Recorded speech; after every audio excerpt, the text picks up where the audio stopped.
I'm happy there's not lag or anything, but we are live, ladies and gentlemen. Welcome, my buddy Damien Larkin. He wrote this book called Big Red that we'll start talking about at some point. Cheers. Hey, everybody.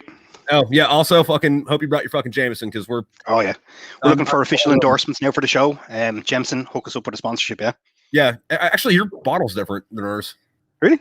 I think so. Yeah. Yeah, because mine's like tapered. All right. Yeah. Look, as long as it still does the job, that's the main thing. Yeah. Fuck it. You know, chuck it in the fuck it bucket. Yeah. But yeah, anyway, before we went live, we were talking about people spelling their fucking names wrong. Like, you know, Ashley being spelled stupid and some shit. But one of the things I brought up is like, there's two different ways to spell Sean, like S-E-A-N and then like S-H-A-W-N. Which one of those is like the Irish one? Because like S-E-A-N. So I've seen, like, I think the American version it's S-H-A-U-N or S-H-A-W-N and all this, but not for us. It's just S-E-A-N. Nice and simple, you know. Yeah, because like I don't know if it is like a common name in Ireland, but it's like stereotyped as a common name in Ireland. Like we think all you guys, you're all Johns or Seans or Johns or Marys. Yeah. Yeah, well, look, I think a large, like, it's a really kind of popular names back in the day. Some of the 60s, like 60s and 70s, like my parents' kind of generation would have been all pretty much like old school Catholic names. So you had Mary, Maria, you know, different variations of that. A lot of like Sean's and Mihals and stuff like that, you know? Yeah. Well, I mean, I think that's funny too, because like, you know, I spent a lot of time in like California and Texas, you know, Southwest America. So we had a lot of Mexicans up there, and every single one of them is named Mary or Maria. Yeah, it's like the same name, you know. It's like it's the Catholic thing, yeah. That's all it is. It kind of seeps into the culture a bit, you know. Yeah. But yeah, I think it's funny how like almost all names are like pretty much the same. Like for example, like you have John, right? What is it, like Han or like Jan, like the Northern European? Oh name. Yeah. Also John. Hank is actually an Old English term for John. All right, didn't know that. Yeah, because what is it? Like kin, like a napkin. That was Old English that you throw at the end of a word that meant like something that was small. So like a napkin would be like a small blanket or whatever. And then Hank was originally like Hankin, and you know, Little John, and then it just went to Dunda or got Hank, so the evolution of it all, yeah. That's cool. Etymology is weird. Yeah.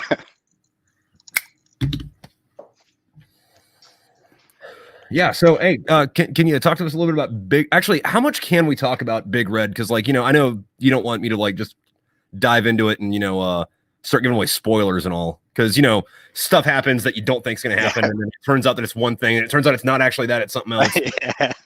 Yeah, it's a bit kind of loopy, but yeah, look, I'm happy to chat whatever, you know. Anthony, you want to discuss in particular, go for it, you know. But like it's my debut kind of sci-fi, launched it last year.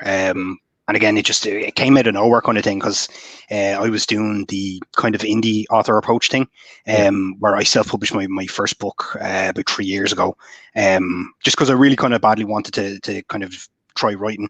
And like I'm 34 now, it took me till I was 32 years old to decide, right, this is what I want to do for the rest of my life. So self-published, that absolutely bombed on me.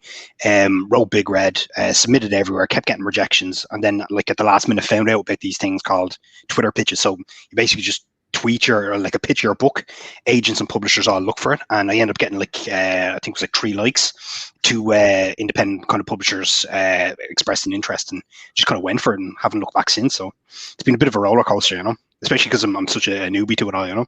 Yeah, that and like literary agents are like the worst. Like fucking, I hate them more than I hate lawyers. Oh man, I love that the poser thing. That was absolutely poser. Yeah, you're supposed to be grabbing these books. What's up, buddy? No, but like, so literary agents are like right under lawyers, and lawyers are like right under Saddam Hussein, who's like right under Hitler, who's right under Satan.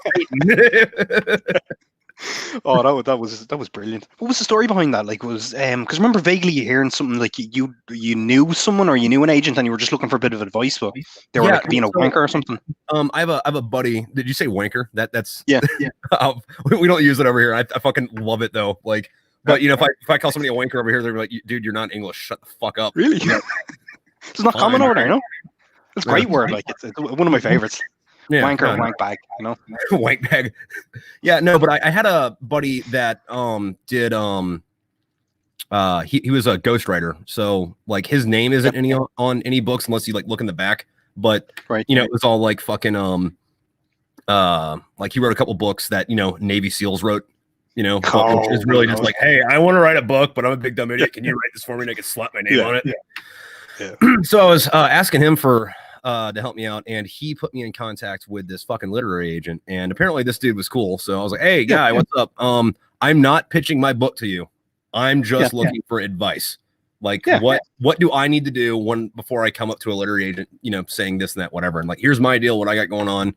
What kind of position do I need to be in before I say, hey, dude, check it out? Because like nobody cares if your book's good or not anymore. They only care how many fucking copies of it you can sell, like how many Twitter followers. That's all it is. All that shit. So like I don't hear back from this guy for like fucking months, right? And then I'm like, let me go fucking stalk him real quick before I send him a fucking email. So I go on his fucking Twitter and I scroll down, and like about a week after I sent him that email, he had a tweet that described my books. And he was like, yeah, pass. I'm like, what? What the fuck does that mean, you fucking cunt? Yeah. Total dick move, man. Yeah. So unfortunately, like I think a lot of them they try and kind of make out that the writing community, that it's like super inclusive and we're all out for each other, and you kind of see it like these posts, and I just call them posts just for the sake of getting followers, where it's all just like, let's all do this and we all follow each other, and we're all one big happy family. But it's not the case, unfortunately.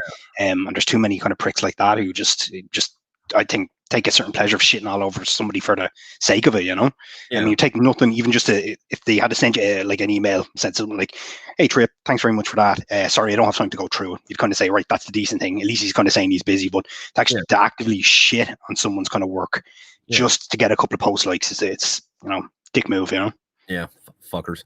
Actually, fucking fuckers. And like fuck's my favorite word, because you can make a whole sentence out of it. Like if I said fuck the fucking fuckers, that's one word, but it makes perfect sense. Yeah.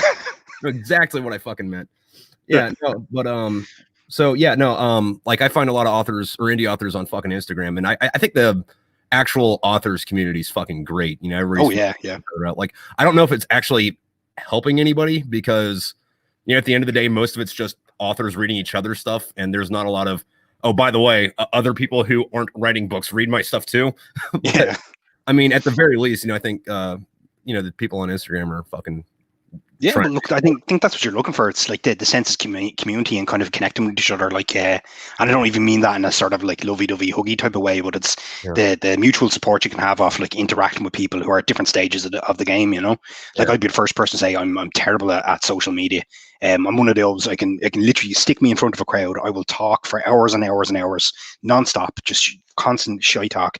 But when it comes to like say taking a selfie or posting a video or something like that, it's just like no interest in it. I know I have to do it, and I do stick it up from time to time, do the old promo post, but it's not something that I think I'm actively built for. Even though I understand how kind of powerful social media can be, but the likes of connecting with different authors and kind of around the world, seeing what they're doing, how they're kind of promoting their stuff, it's you learn so much, and it's something we definitely kind of need. Like, I don't know about you, but I get a little jealous sometimes when like somebody like just has an awesome fucking like book post. I'm like, oh man, why did I not think of that? all the time. But the only difference is you probably actually go out and do something about it, whereas I see this awesome like book post and think like, fucking assholes, never gonna do it, but I mean, fuck them anyway, Yeah. So I mean half the time I end up reading the book out of fucking spite, just like, oh well, that was a good post, I got the book isn't good. Oh, shit, that's pretty good. All right, well, I'm gonna go to Amazon. I hate reading it. Yeah, but like I do like the kind of Instagram kind of community. Like I'm only again relatively new to it. I think I had it like as an app for like the last 2-3 years, but I only started using it probably about a year and a half ago. And I think it's missing that toxic element that you kind of get in Twitter a bit. It's just Twitter as a platform. I understand that it's necessary as an author to kind of like have a Twitter account just so you can connect with different people. But there's just this level of just toxic boil that I don't think is there as much on Facebook and Instagram. Well, so one of my favorite things about fucking Twitter, though, and by favorite I mean like, why the fuck are you doing this? Is like when somebody will make a post about something that's super politicalized in America, but no one else on the planet gives a fuck about it.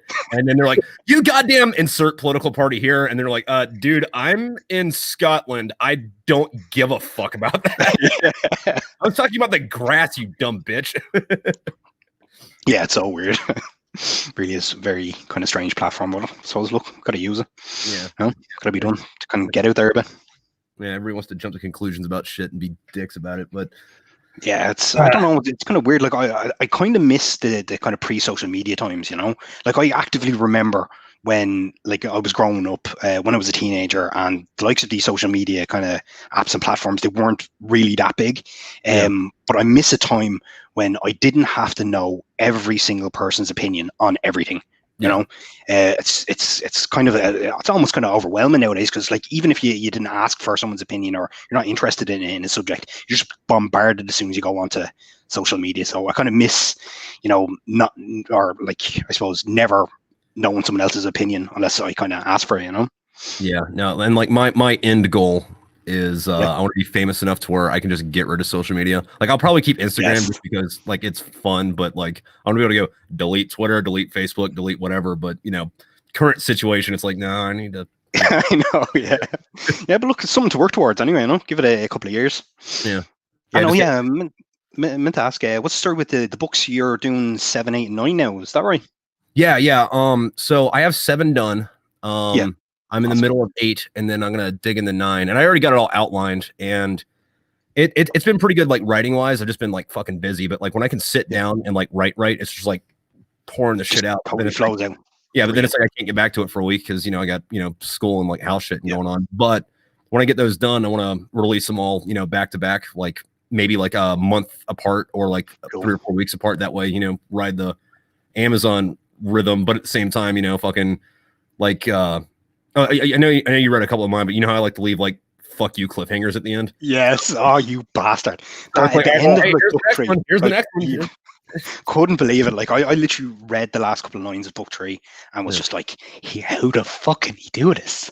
The absolute, just like couldn't believe it. Just couldn't. Then moved on to book 4, and I'm not going to spoil anything for anybody who hasn't read it, but like the way there's a slightly different change in direction. Like racing through book 4, looking for any type of a reference. Racing through book 5, again looking for that reference. The end line in book 6 was like, you fucking, like, why would you do that? Why would you do that to people? Dude, people got mad about it. Like, you can't do this because of what happened in book 3. I'm like, go read the last part of book 3. Did I say anything happened after the click? No, I didn't. So maybe it just didn't fucking work. I missed it. I completely missed that. I think I clearly, along with everybody else there, just assumed it was what it was.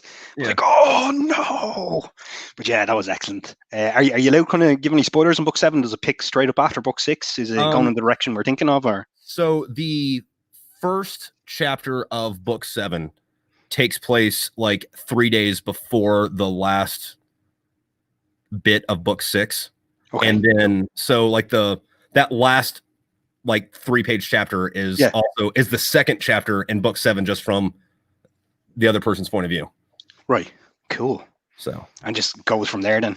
Yeah. And is that person, again, I'm not going to name names, but is that person, wink, wink, nudge, nudge, going to be the main kind of character in book 7, 8, and 9? Yeah. It goes back to that. and then I did something dirty because I had one of my buddies read it, and that discrepancy that you need like 3 sentences to figure out, dude, what the fuck happened at the end of book 3? If this is going on, like, I don't tell anybody what the fuck that is until like 3/4 of the way through the fucking book. Cool. And my buddy's reading, he's like, dude, when the fuck are you gonna explain what the fuck that's about? And then it's like, oh, okay, all right, yeah, that makes sense. You're a dick for doing that. Yeah, I don't know, fairness, but I can't wait for that one. Really looking forward to it. No, but I figured what would happen is people are gonna read 7, same fucking type of cliffhanger, like what the fuck, but the next one's still gonna be coming out soon, so you're still gonna be mad about it and like fresh in your mind. You're like, all right, well, fine, let me read this one too, just because it's here now, instead of I'd say it's a good tactic. Like I definitely do. I know for a fact, especially if it kind of ends with that cliffhangery type of ending, straight away it's gonna be like, pre-order book 7 or book 8, book 9 straight away. So I'm looking for. Did you have any kind of idea dates when you're kind of thinking you're working this year, next year, or? I wanted to do it this year, but I've just had a lot of fucking shit going on. Not bad, just life shit. Yeah. Oh yeah, look, absolutely. Yeah. But they should be out early next year, maybe by the summer. Awesome.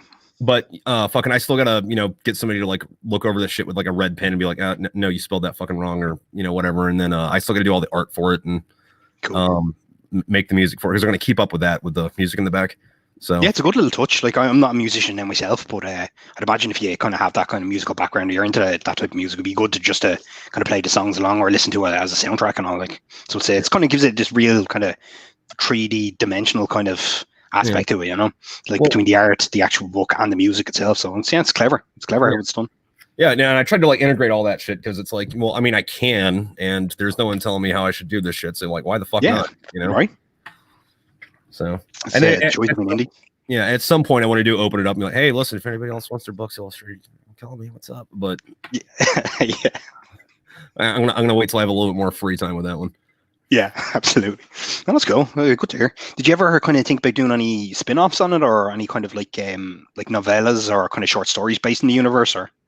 Yeah, so I have a bunch of other ideas for other books. Like this is gonna be a 12-part series, and then when it's done, I got one I want to write about what happened to Eclair after Russia. I was going to say that, man. I was trying to find out like that because I know there were obviously the bit with him, but I was like, what the fuck happened there, you know? Yeah, but I want to love that book about that. Like first chapter would be Russia, and then like the rest of it would be him like trying to get back to America, and then saying fuck it and going to Vietnam. And then crazy. I want to write another one about. Do you remember in the second book there was that mech that kept showing up like out of nowhere and just like saving shit? Was the Russian one or the German one? The American one that didn't show up till like halfway through the book. Was that when they were in the base in Germany or something? No, it was once they were in St. Petersburg. Like it had a Get Some or In the Mood written on the side of it. Vaguely, vaguely remember that, yeah. But I want to write one that's about that pilot's point of view, but I'm pretty much just going to make that fucking like as close as I can get it to Top Gun without getting sued. Yeah, you should, man. Absolutely, like. Yeah, and then I want to do one about the author that wrote 50 Shades of Dave. Because that was pretty. I mean, because like you know, that author's books are in, you know, in the series because you know out like what is it like Gladewine fucking is reading him in the 5th one. So I want to have a story about how he comes to whatever. I guess that one's gonna be really fucking meta. It's gonna be like, hey, this is what authors go through. Have fun, guys, because you know. Every dickhead author fucking writes a book about themselves and goes, this is what authors do. Wham, I'll do it too at some point. Yeah. And then that's really cool. I have one more in the Brainhousing group right now where it's going to be like 300 years later and it's going to take place in a space colony.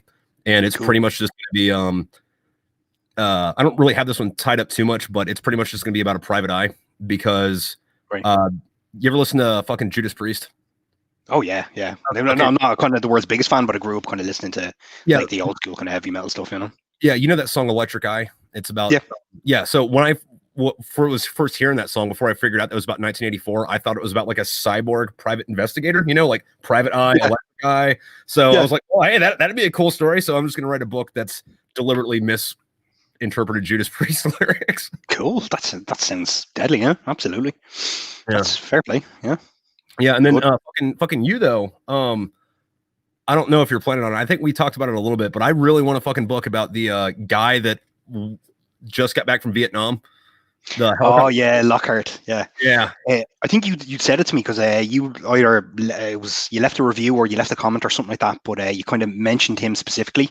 Captain Lockhart. He's like the deranged kind of like drugged out alcoholic pilot in Big Red who just randomly appears completely out of it. I think after I'd read that comment, I was about I think it was about a third of the way through my kind of most recent book, Blood Red Sand, which is set like 20 years before the early events of Big Red. So it deals with the initial kind of Allied invasion of the Nazi colonies in Mars in 1954. But I think after I'd read that comment, I had the scene in my head about a pilot who basically crash lands behind enemy lines. And I was like, oh my God. If you read your comment, was like, Lockhart's origin story, have it all figured out right here. Literally, he's not like a main character, but he's a secondary character. He seems like a 15-year-old version of himself, but a pilot, you know? Yeah, he's a really good supporting character. Although, would it really be 20 years beforehand? Because like there was like some like weird time dilation shit in it where like, was it like Lachlan or Dublin thought it was like 2018 or whatever, but like Lockhart was like, dude, it's like 1976, man. What the fuck are you freaking about? Yeah. It's I kind of went a bit loopy with that, but I kind of enjoyed it. I like the whole throwing people off as like misdirection. Like I kind of love reading kind of psychology books. And I read, I don't know if you know of him over in America. Do you know Darren Brown? He's like a famous kind of UK based mentalist. He kind of like does illusions, hypnotism. He's a master kind of craftsman of like mentalism, I suppose, huge over in the UK, and I suppose over here in Ireland as well. But like he kind of wrote a book about the different tricks that he does, and one of the things he talked about was kind of misdirection and magic. So I kind of liked the idea of kind of like leading the reader in one direction and then pulling back to the next, and kind of constantly keeping them on their toes back and forth.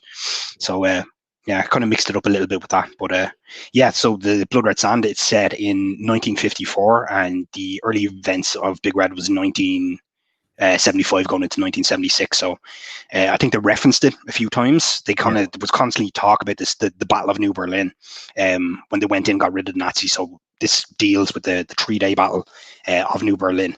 And you get to meet Lockhart as a much younger version of himself. You find out why he's drinking as well, because he's like clean cut, all American, Captain America. The Nazis killed his dad, so he kind of wants revenge, and he's willing to take the fight to the enemy. Then something really bad happens to him, and you find out it kind of links in with some of the references that he made to some of the characters in Big Red 20 years later. But I think it ties itself nicely together. But yeah, that was based on your comments, so that to look forward to. Sweet. Yeah, I can't wait for that. That'll give me an excuse to read Big Red again, because I'll be like, oh, well, I mean, the sequel's coming out. Better refresh my mind. Yeah, exactly. No, but I really liked how they signed up to go fight this war, and they don't know what the fuck they're doing. They just know that it's something and it pays well. And then like they kind of just get stuck there, and then they get fired, and then they're like, all right, well, let's just go fucking try to get some money somewhere because we can't fucking go home. Yeah. Like you don't get that a lot. Like you get like, hey, we're gonna go fight the war, and then we come home, or we're gonna go fight the war. I come home, I get PTSD. I go fight the war, I die, or something like that. Not, hey, I'm like, there's no book about fucking some dude that goes to fight Vietnam, and then war ends, or like he gets kicked out of the army or whatever, and then he just fucking stays there and like becomes a fisherman or some shit. Yeah, I think I was trying to break the mold a little bit. Like I grew up watching like kind of American kind of war films, like I mean pretty much everyone in the Western kind of world. So you kind of saw all the big classic kind of films, and they kind of influenced, I suppose, culture and society and kind of writing. So when I had the initial thought of Big Red, I suppose just like maybe a million other books out there, it was originally supposed to be based around like American kind of like Marines, these really tough, like super hardcore, go in, gung ho, shoot the place up, like blow fucking the shit out of the enemy. And then I sat back like after maybe, I think it was probably a page or two, and I was like, this isn't really me. And I kind of started stripping it away. And the first thing I thought was like, rather than make, the one book, that's like maybe 100,000 other ones out there, why not try and do it specifically from an Irish person's perspective? So like we're a neutral country. I really like how he wasn't like American. Like I just kind of figured you wrote him Irish because you're Irish, but like well, they say kind of write what you know, and the way I kind of thought about it, if you think about science fiction, Irish people, you don't really see that much of them. Like I think if you're into Star Trek, John Miles O'Brien from Deep Space Nine and The Next Generation, he's like the stereotypical Irish character. Like he's proper, like in personality wise, he is a dub, but he's like a non-commissioned officer. So you have all these other superior officers, and you have the Irishman down at the very bottom, getting his, doing the handsy. Not officer that was like a really big character too. Yeah, I mean, he was huge. I thought he was brilliant as a character, but I think off the top of my head, it was kind of thinking, right, that's been the only kind of positive Irish person that you see in science fiction, and he's a non-commissioned officer, so he's not even up there, So I said, right, I'm going to base it very loosely on kind of my time with the Reserve Defence Forces here in Ireland, and I spent 7 years in it, and it was fun. I had like great times, got to do a load of cool shit, blow up pieces of mountains with like weapons and shit, like, but a large quantity of it was this real boring ass, like marching, like standing guard, doing 72-hour exercises, like real monotonous type of stuff. Culture movies, like there's never like a fucking like 3-hour movie about some dudes just hanging out in the desert. bullshitting, and then it's like, all right, well, I'm gonna go jerk off in the porta shitter. Fucking, I'll see you in a bit. Yeah, exactly. So I kind of wanted to take a different take to it, you know. Plus, probably I don't think it's obvious to like people outside of Ireland and UK, but the concept of Irish soldiers and British soldiers actually actively working together is not something that would ever be possible in this day and age. You'd have like Irish people who go and join the British Army for a career, which they've been doing for the last couple of 100 years. But the thoughts of like the Irish Army and the British Army like together in the same place, working together actively, just it's unthinkable. So that's what I kind of liked about it. You know, it's kind of challenging the norm a little bit. Yeah, because like, you know, over here, you know, like we don't get like too deep into it. But it's like, you know, I read a couple books about, you know, like the troubles, which I think is like the most polite way to say, hey, there's we Irish term. Let's have some trouble. But yeah, no, like we have this I guess thought in our minds over here where it's like, all right, cool, we're gonna go out drinking. We got my buddy from Ireland, my buddy from England, and then somebody's like, dude, I don't think that's a good idea to invite both those guys at the same party, man. No, I think to be honest, like for the most part, everyone's fine. I'd say 99% of the people in Ireland and the UK actually, you know, like each other and get on. It's the kind of the historical stuff, you know, or anything I suppose from the establishment. So politicians, kind of military and stuff. So it's a bit of a grey area. But yeah, even like I know a friend of mine joined the British Army a few years back, and when he was being demobilised, so he'd done his term of duty, but everyone else got to kind of stay on barracks and do whatever bits and pieces they need to do to finish up. Because he was Irish, he had to do 3 days of safety lessons where they brought him into like this theatre on the barracks and said, okay, you're being demobilised, you're being sent back to Ireland. Here's all the things that you can and can't do. And it was like 99% of it was like, you can't say that you were ever in the British Army, you can't do this, you can't do that. But it was specifically designed because the IRA, a left-wing terrorist organisation, will specifically target members of the British military, regardless of whether they're Irish or British. So I thought that was, you know, absolutely insane. It makes sense from a practical point of view, but it's crazy when you think about it, even in this day and age, you know?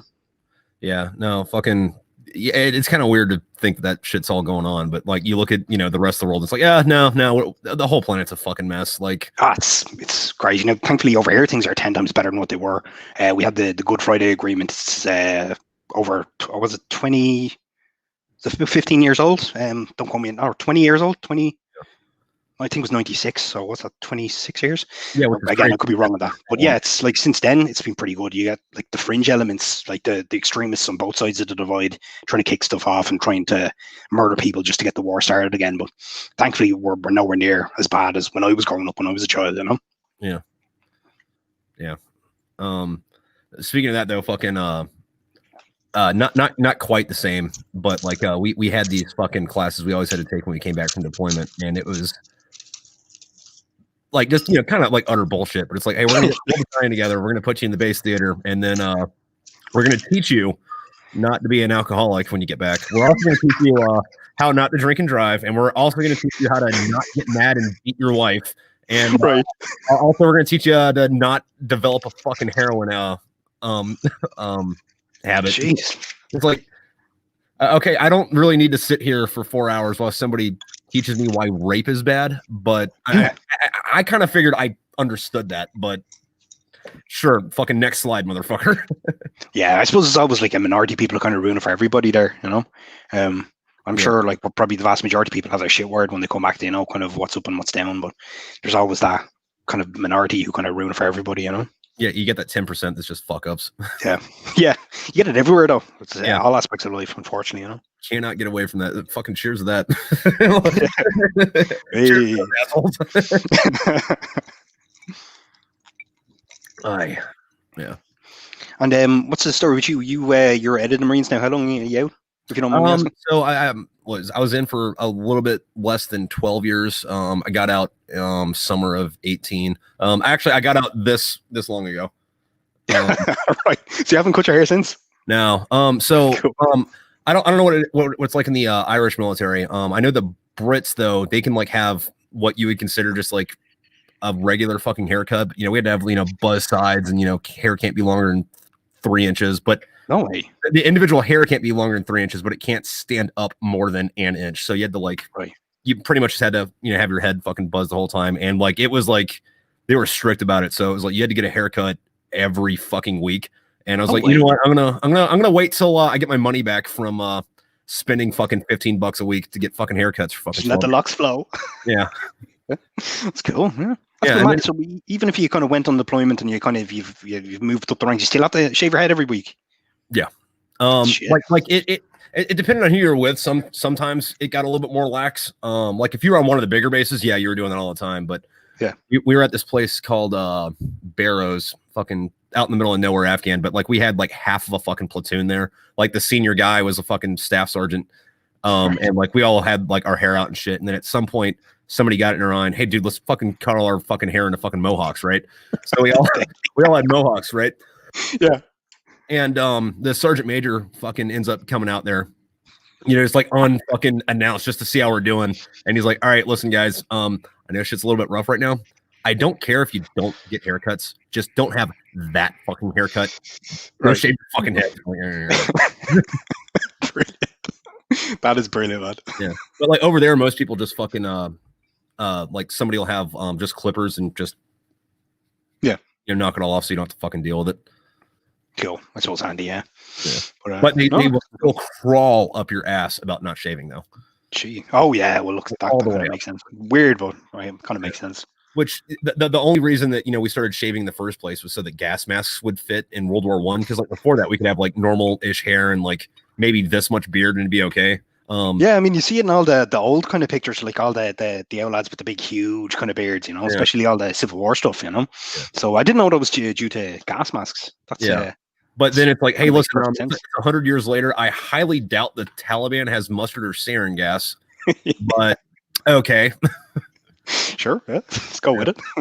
No, I think the Navy still can grow beards, but they have to get like permission from their command, and like they never fucking do it or anything. But yeah, ever have I?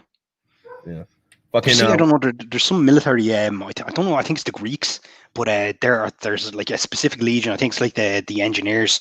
And to be a part of this regiment, you have to actually have an actively long beard, and you parade by carrying an axe around. There's isn't there like somebody in each like British Army company like that does that, like what are they called? I think pioneer sergeants, like they have like a big leather apron and like an axe and like I think I've seen it. Yeah, actually, I've seen it. I don't know what they're called now. Yeah, I think that came from I was reading about it because like back in the day, it was that guy's job to, like, if your horse got killed, it was that guy's job to cut the horse's leg off, because if say you were a cavalry guy and you come back without a horse, like, well, did it get killed or did you sell it? What'd you do there, buddy? But then, you have one dude who if you have a leg, it's okay. Yeah, it's his job to like cut off, because they would cut their serial numbers into their the horse's hooves, so they would know that it was that horse, and that you didn't just go pawn it off, so that you had a little more drinking money. Because fucking I know that we like to complain about not getting paid, but they did not fucking pay those guys way back in the day. And even when you kind of look at how they did warfare back then, like the Napoleonic Wars, I don't know if you've ever seen it. Did you ever watch Sharp? It's got Sean Bean, the fella from Game of Thrones, like a much younger version of himself. Like Bean, but I don't think I've seen that. No, it's brilliant. It's based on Bernard Cornwell's books. It's about a soldier called Richard Sharp, set during the Napoleonic Wars. But he starts off as a sergeant, gets a battlefield commission to lieutenant, and then kind of works his way up.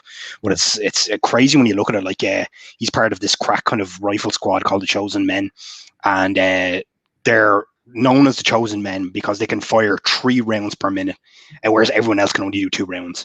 And like they're like top notch, like fucking recon, go in behind the lines, do what needs to be done, but 3 shots. It's crazy when you watch the battle scenes. Just these lads kind of all lining up in a line, like point, fire, and wait for the other side to hit you. Like it's crazy. You know? Fucking. So yeah. There's this book called Guns of the South, and I forget exactly how it starts. Is it what's his Love Heart? Is it? No.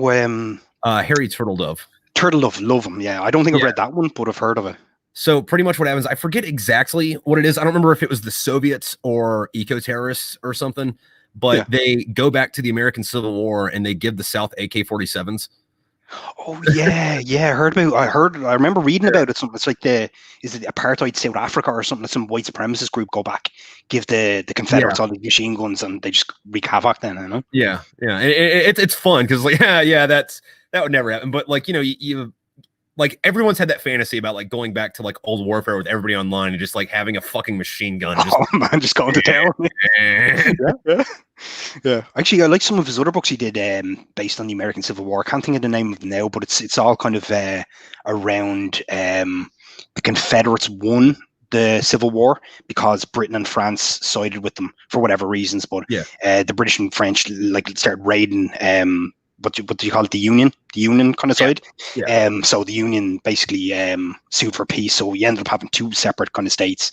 But it's kind of modeled on like the 1870 Franco-Prussian War, which then led into World War I and then led into World War II. So if like it's very clever how it's done. It's kind of like playing into the politics of the era, but with two separate kind of American states. One that's a slave kind of governing country, which is the Confederacy, and then the Union, who's, you know, instead of being this kind of powerful country that overcame its kind of inadequacy, it's like this broken, kind of like hollowed out, you know, missing part of itself, never kind of grew the confidence that established modern day America.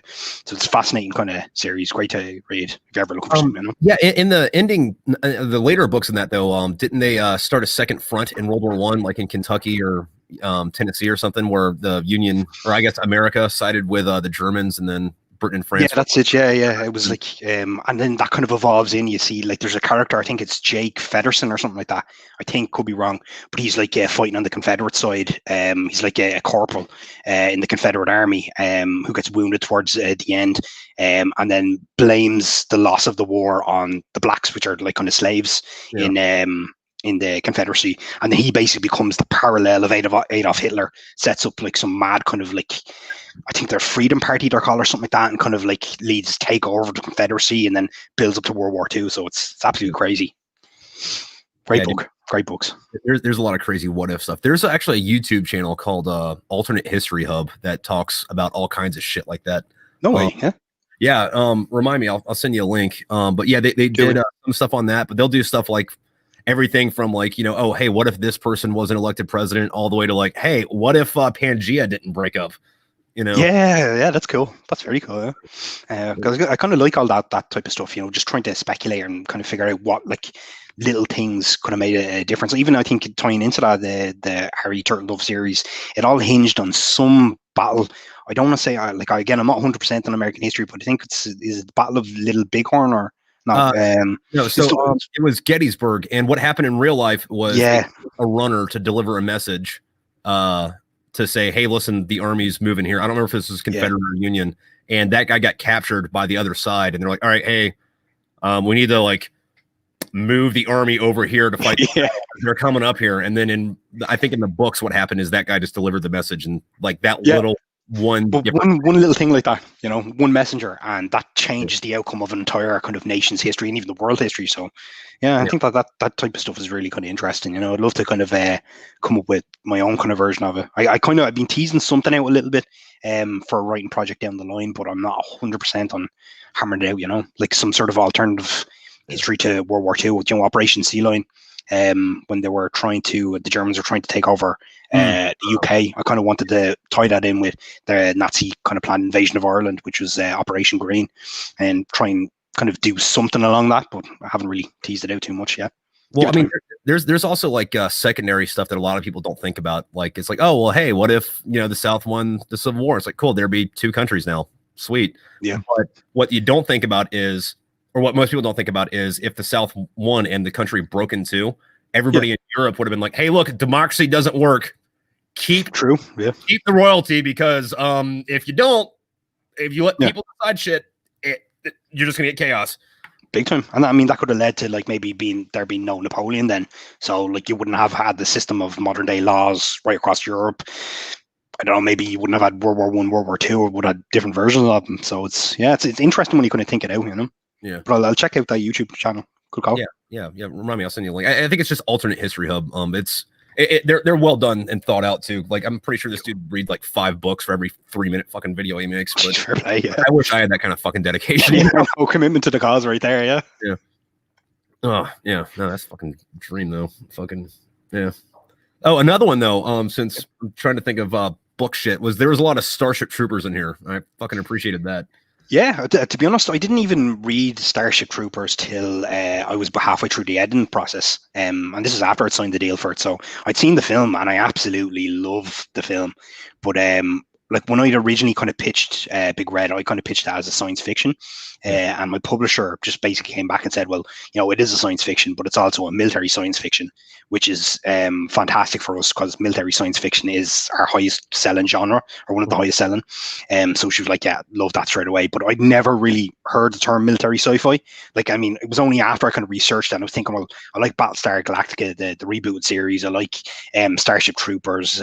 I like, I don't know, I can't even think off the top of my head, but I realized that I'd been watching a lot of this stuff. So I was like, right, I'll actually read some of the classic kind of military sci-fi. So I picked up Starship Troopers. I'm like, Jesus, this is really cool. Like, I love the film, but I was like, oh, holy shit, this is a fantastic book. Yeah, the book's not even the same thing. Like, it's completely different animal. Yeah, absolutely. Because I just had it in my head that I'd be reading it and it'd be very similar. And I can see, I know there's certain parts of it that are kind of similar, but it was, I kind of enjoyed the change, or not the change, but Heinlein's kind of take on this new kind of government system.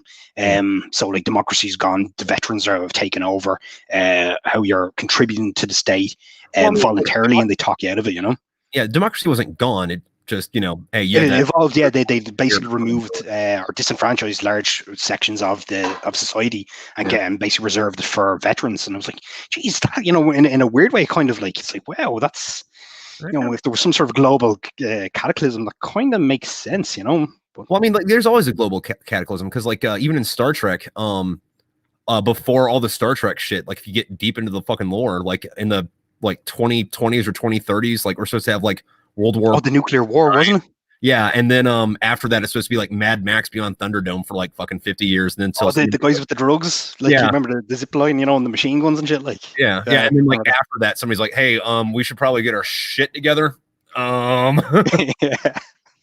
Yeah, well, it's kind of interesting, but I think where Star Trek took the utopian view that like eventually humanity is going to reach a point where we're killing each other, we're fucking up the planet, where we're going to be like, right, how about we just try things a different way, then compared to like Starship Troopers, where it's not, it's like, okay, well, fuck you guys, here's a bunch of veterans, we're in charge now, shut up, get on with it, so it's two sides of the equation, Well, one of the things I fucking think is great about Star Trek, though, is like you have that, like, I guess, socialist utopia like on Earth, but bigger picture, like Earth just becomes a country, and there's still, it's not global conflict, but there's still fucking war and like fucking poverty and just like fucked up shit going on. It's just not. It's just not in not in this blue sphere. Not in our little home, It's over here. Yeah, no, it's true. Like it's very well done. How did they even thought like the Cardassians? I thought they were fantastic, and the way they kind of branched out into it with Deep Space Nine, with them being the main kind of bad guys. It was very cool. I kind of like the way the last couple episodes or series got really intensely military sci-fi. Yeah. Do you remember that episode where Picard gets captured by the Cardassians and they're like, there are 4 lights? I saw this fucking YouTube video, but instead of the fucking lights, he was playing episodes of the Kardashians. Like, there are 4 Kardashians. I'm gonna check that out, man. Yeah, that's deadly. We're gonna find it again. Yeah, that's a very cool episode. No, but like the acting in that, like I know that Patrick Stewart is like hails a great actor. I think those two, or that episode, or those 2 episodes, or whatever, like that's the pinnacle of anything he's fucking ever done. He just fucking nailed it in that. Owns it. Or even one of my other favorites was, do you remember the one, the Drumhead? It's like Starfleet's getting super paranoid about the Romulans are infiltrating Starfleet, so they start sending out like these like DA fellas, whatever they call the judiciary, to do random investigations or loyalty tests. But they suspect this one kind of like half Vulcan, half human ensign as being like a Romulan spy, and it turns out he was, Romulan. But Picard has to like go up and fight for his kind of human rights, basically. Very kind of powerful episode. Just talking about, I suppose, like things turn into a witch hunt, whereas you kind of lose yourself to like the emotionalism of a moment, and you start getting angry, and you kind of focus all your blame on fictional stuff as opposed to like using reason and logic to stay connected, and kind of, I suppose, become the best kind of versions of ourselves. But fantastic episode. Check it out. You know. Yeah, they have a lot of good shit like that. They had that other one where they were trying to figure out if Data was legally a person or not. Oh yeah, that was really cool. Same kind of thing. It's like, hey, listen, if we're gonna pretend like we're better than this shit, we need to fucking act like we're better than this shit. Yeah, no, it was very clever, way ahead of our time. I actually think they tied it into the reboot of the Picard series, the new one. I don't know if you've seen it. Yeah. He was the fella who was trying to say that Data wasn't a human being. He's like an older version of himself in Picard. He's like the mad fella who's like in with gangsters or something like. But he's an older version of himself in it, you know. But yeah, I thought that was really cool the way they kind of linked it all, you know. Yeah, I don't know. So Picard, the show, I don't know. I have my differences with it, like not the stuff that everybody else is complaining about, but when 7 of 9 goes in and like ties back into the Borg, and then like immediately like, oh, I have work to do. It's like, no, bitch, become the Borg queen. Like, take this cube and like go wreck shit. Okay, we're not doing that. Okay, fine, fuck me. Yeah. Like, don't do anything fun. Yeah. Oh man, yeah. I think all of us were like, she was like the last person I expected to see. You know, like I thought, you know, number one, Will Frakes or whatever's it Will Frakes, isn't it? But coming back as Jonathan Frakes. Jonathan Frakes, that's it. Yeah. Will Riker, yeah. But him coming back, you kind of expected that, and Deanna Troi was great. But like 7 of 9, you're like, what? That's so cool. This is gonna be crazy. I wonder where they're gonna go with this. And she's like some sort of bounty hunter, you know. That's why I couldn't really reconcile with that part. Like I thought she played the character really great, but what happened to Chakotay? You know, because remember she was madly in love with him towards the end of they just like Voyager, and he was just blanked. You know, like if he had been killed horribly in a big fireball of an explosion, she was out to like revenge herself from him. I'd be like, okay, yeah, that makes sense, but no reference or what's going on there. You know? Dude, like I fucking loved Chakotay. Like the first half of Voyager. I think in the second half of the show, like he was having some problems with the writers or the producers or something. So there's behind the scenes like conflict. So he's like, you know what, fuck it, I'm just gonna show up, drink coffee, and like look mean for the episodes. Yeah. That's why in like the last 2 seasons he's just kind of there. But I think he was a very underdeveloped character. Like they could have done a lot more with that guy. Absolutely, you know, he was solid. Like he was like the kind of romanticized, like revolutionary leader, like a man of principles who only fought to like, you know, defend his people, and you know, really wanted to be like a Starfleet officer to, you know, carry on duty and honor and stuff like that. But and kind of relished his return to the ranks of Starfleet by being a Voyager. You know, he had a lot of potential. I thought he was brilliant as a character, but I didn't know that about the writers now. That's smart. When I'm rewatching them, I'll keep an eye out for that. See if there's any obvious stuff. I think one of the things with it though too was the reason 7 of 9 came up was because of like Kess. They were getting rid of her for whatever reason. Yeah. And when they got rid of her, I think it was pretty much, hey, we need somebody like attractive on the show because we're dropping ratings. Also, like one of the producers, hey, put my girlfriend in the show. Oh, was it? Is that how she got the job? Yeah. No way. That's cool. Yeah. I mean, like, I get it. Cool, whatever. But you know. Backdoor politics, I think, is. Man, you get it everywhere, you know. It's just the way it is. Can't get away from it. But no, we'll keep an eye out for that now. Yeah, no, but the other thing though too, like I guess going back to Picard and like all those characters being together, is it's if you just watch the individual series, it's easy to forget that they're all connected. Yeah, like because like what is it like Voyager took place like a year after, or in the universe like about a year or two after the Next Generation ended, and like Deep Space Nine was happening while both of those were happening.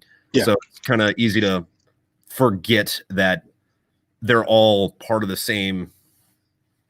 Yeah, it's absolutely, because I mean it's taking place in different aspects of the universe, and like as you said, it's spread out over the years, so it's crazy when you actually see it. But like I thought it kind of blended very well. I was happy with it. I know a few people kind of were saying that they weren't 100% about it, and I can kind of understand. They were saying like it's a bit more slower paced and stuff like.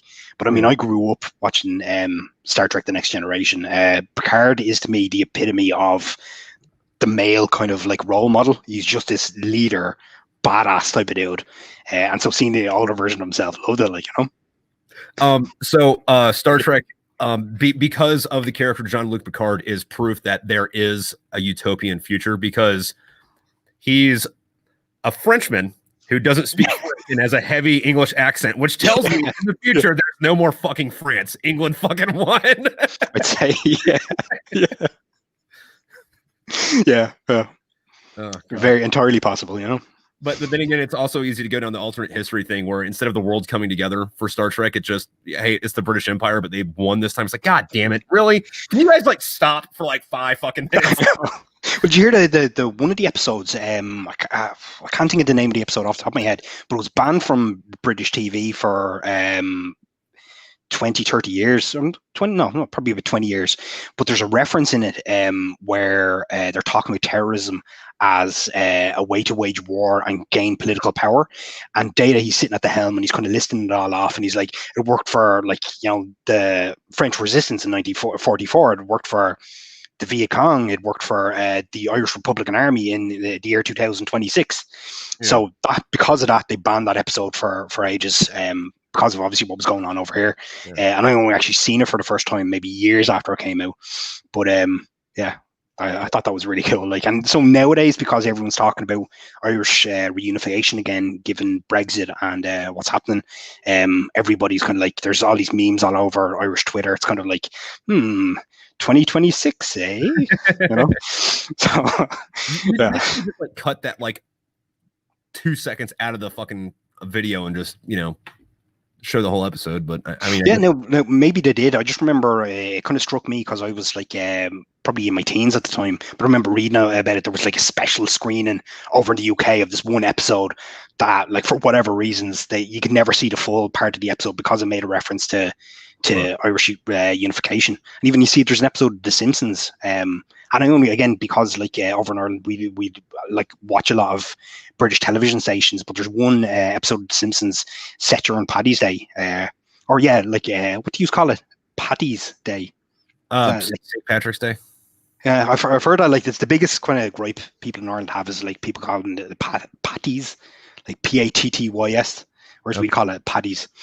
But there's an episode of The Simpsons where it's set on like Paddy's Day, and people of Springfield are all marching for the St. Patrick's Day parade, and everyone's kind of getting drunk, and they're wearing green, and they're wearing shamrocks and tricolours, and this ye old British fish and chip shop with the Union Jack kind of painted outside explodes from a bomb, and everyone turns around and goes, yeah, and they cut that like for years and years. I only saw it for the first time maybe 10 years ago.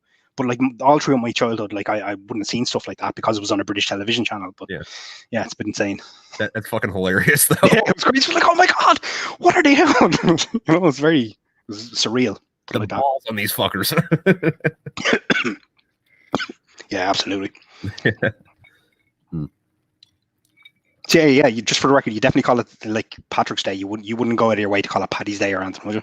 I mean, it's kind of fluid, I guess, because you could like on the calendar it's St. Patrick's Day, but if you're going to the bar, it's like, hey, we're going to the bar for St. Patty's Day, So all right. And just then if you want to earn the eternal friendship of everybody on the island of Ireland, paddies, 2 days, no teas, drives us absolutely mental. Every year you see it on like Twitter, it's trending. And so it seems to be only in like America, but it's all like St. Paddy's, hashtag St. Paddy's, and everybody's just like, no, it's not St. Patricia's Day, it's St. Patrick's Day. Paddy, Patrick, Patty, Patricia. So what do you guys do over there for St. Paddy's Day?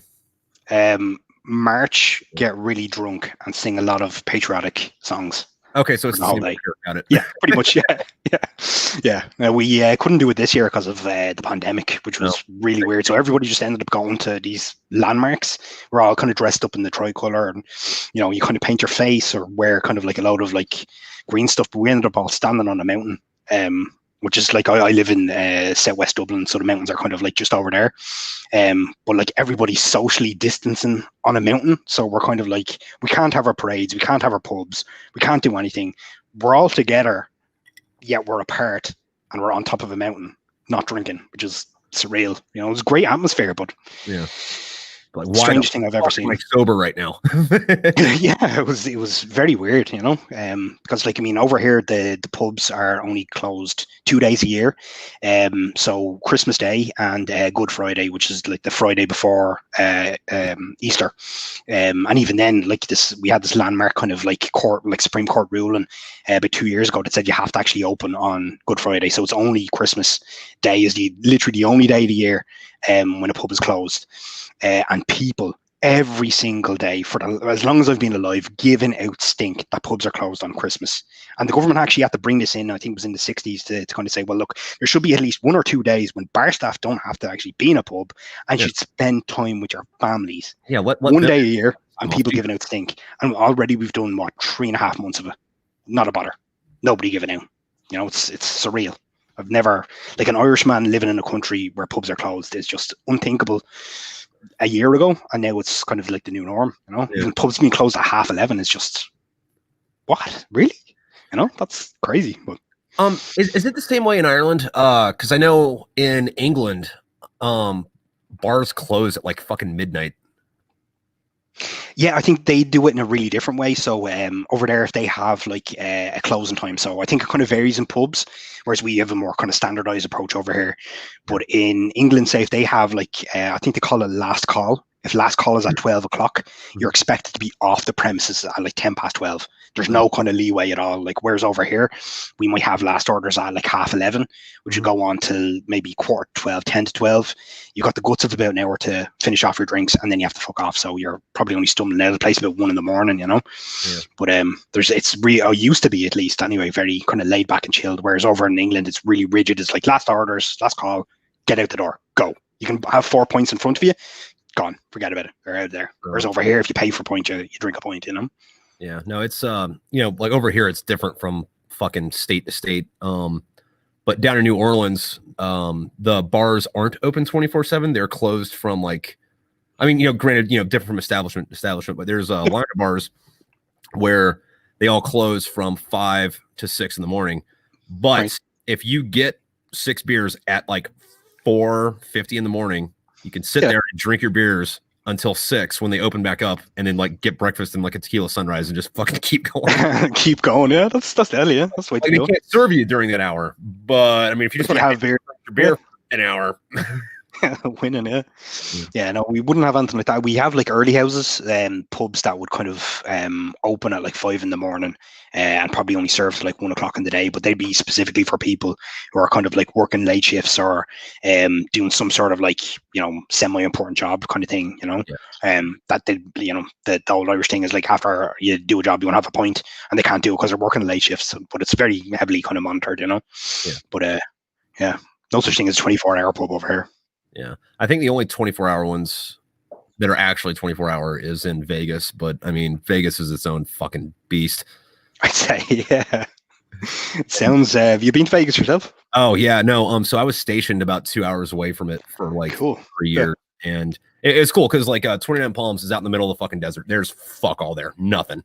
But 2 hours that way is Vegas, 2 hours that way is Los Angeles, and the Los Angeles is kind of weird because while you're there, you're having fun, but the moment you get in the car to leave, you're like, fuck this place, I'm never coming back. And then, you know, like a month later, like, hey, all right, let's go to this. Till the next time. Yeah, and then Vegas, on the other hand, it's like while you're there, you're like, dude, fuck this shit, dude. I'm drunk and still hungover. Like, I don't even, what the fuck is going, oh man, those are some nice boobs. Why are naked women just walking around? Holy shit, somebody get me a fucking drink, man. And then like when you're leaving, like you're dead for like a week. But you know, you wake up, like, I gotta go back. That's cool, man. Yeah. What I like about Vegas though is most states made it to where like you can't smoke in a bar. Which I think's asinine, and I'll go into that in a minute. But in Vegas you can smoke fucking anywhere the fuck you want. So it's like, no way, yeah. It's like, dude, I smoke a lot, I drink a lot. I want to be able to drink and not have to get up and walk outside to fucking smoke. You know, it's like, hey, what's up? But yeah, that always bothered me. It's like, hey, listen, barkeeper, I'm trying to get shit-faced drunk and then drive home with this random skank I just met, and if I don't get in an accident on the way home, get herpes, and this asshole is fucking blowing smoke in my face. Like,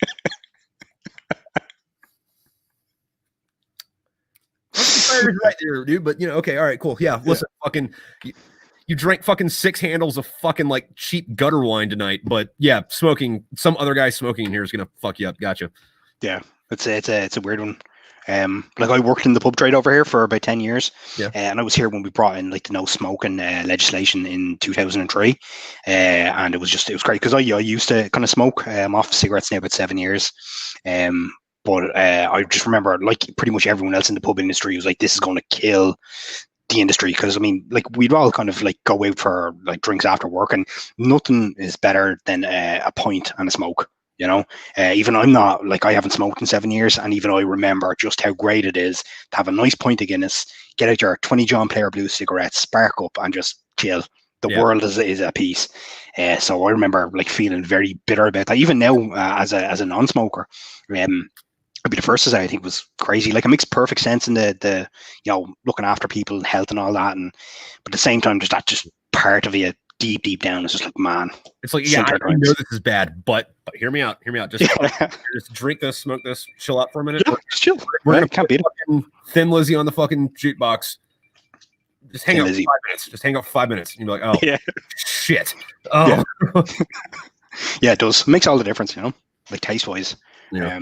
I always loved my kind of like pint and, you know, cigarette, you know. Like it was nearly as good as like, you know, the first one in the morning or like the one after the meal, but like just something about first pint, cigarette, boom, winning. I mean, I don't smoke first thing in the morning. I eat breakfast first, and then it's like, oh yes, full belly and first cigarette at the same time. Satisfaction, yeah. You deny yourself for like an hour, and then it's like, yes, there we go. It's all exactly. Yeah. The other thing too, though, is like weather comes into that too, because like I will go stand outside in the fucking snow and smoke a cigarette just because, like, oh yeah, dude, I don't know why being cold hits you, or why smoking hits you different when you're cold out, but I'm sure there's some science in here to where like there's not enough air in my lungs or some shit. But yeah, I'd say there'd have to be, you know, because like even I always found, you know, when you'd be having a few drinks and you feel perfectly sober in a pub or, you know, in wherever you're drinking, but as soon as you walk outside and the air hits you and you just feel like 10 times drunker, like I always want to know how that happened, because I mean you're inside and you're still getting air, like oxygen is still hitting your system. What is about, like, say, walking like 1 meter from being inside to going outside, what caused you to get more drunk, you know, in the space of like 30 seconds, you know? Yeah, I don't know what that is, but like, yeah, like when you're sitting down and you're like drinking, you're like, this isn't doing anything. You stand up and it's like, oh, fuck. All right. Yeah. Well, so that hit me the hardest, right? I was on ship and I got off and I was in this jazz club in Hawaii, right? And again, at the time you could smoke inside. So it's like, I don't need to get up, go out, whatever. And I'd never had a Long Island iced tea before. So I thought Long Island iced teas were just like whiskey, rum, and then like Coke. And it turns out Long Island iced tea, rum, everything else on the shelf, splash of Coke. I'm like, oh, this is really good because you can't taste the alcohol in it. So I have like 7 of these, right? Now keep in mind, like I'm coming off ship. I haven't had a drop of alcohol in like 4 months. And I'm like, okay, they're not doing shit though. And then like we get up to leave, and then I get up and I'm like, oh, I made a fucking terrible mistake. I need help. I need help. I need help. That is brilliant. And were you in bits after, like proper sick for days, or kind of just throw up and get on with it? No, I just fucking stumbled home and then, well, back to the fucking ship and then fucking slept it off. Because like, you know, when you're in port, if you have a watch to go stand, or like you have something you actually have to go do, then you have to go do that or whatever. But for the rest of the time, like if you're in port and you don't have something that's if you don't have something to do that like you're required to do, then you can just fucking chill out or whatever. So I just fucking slept for like a day.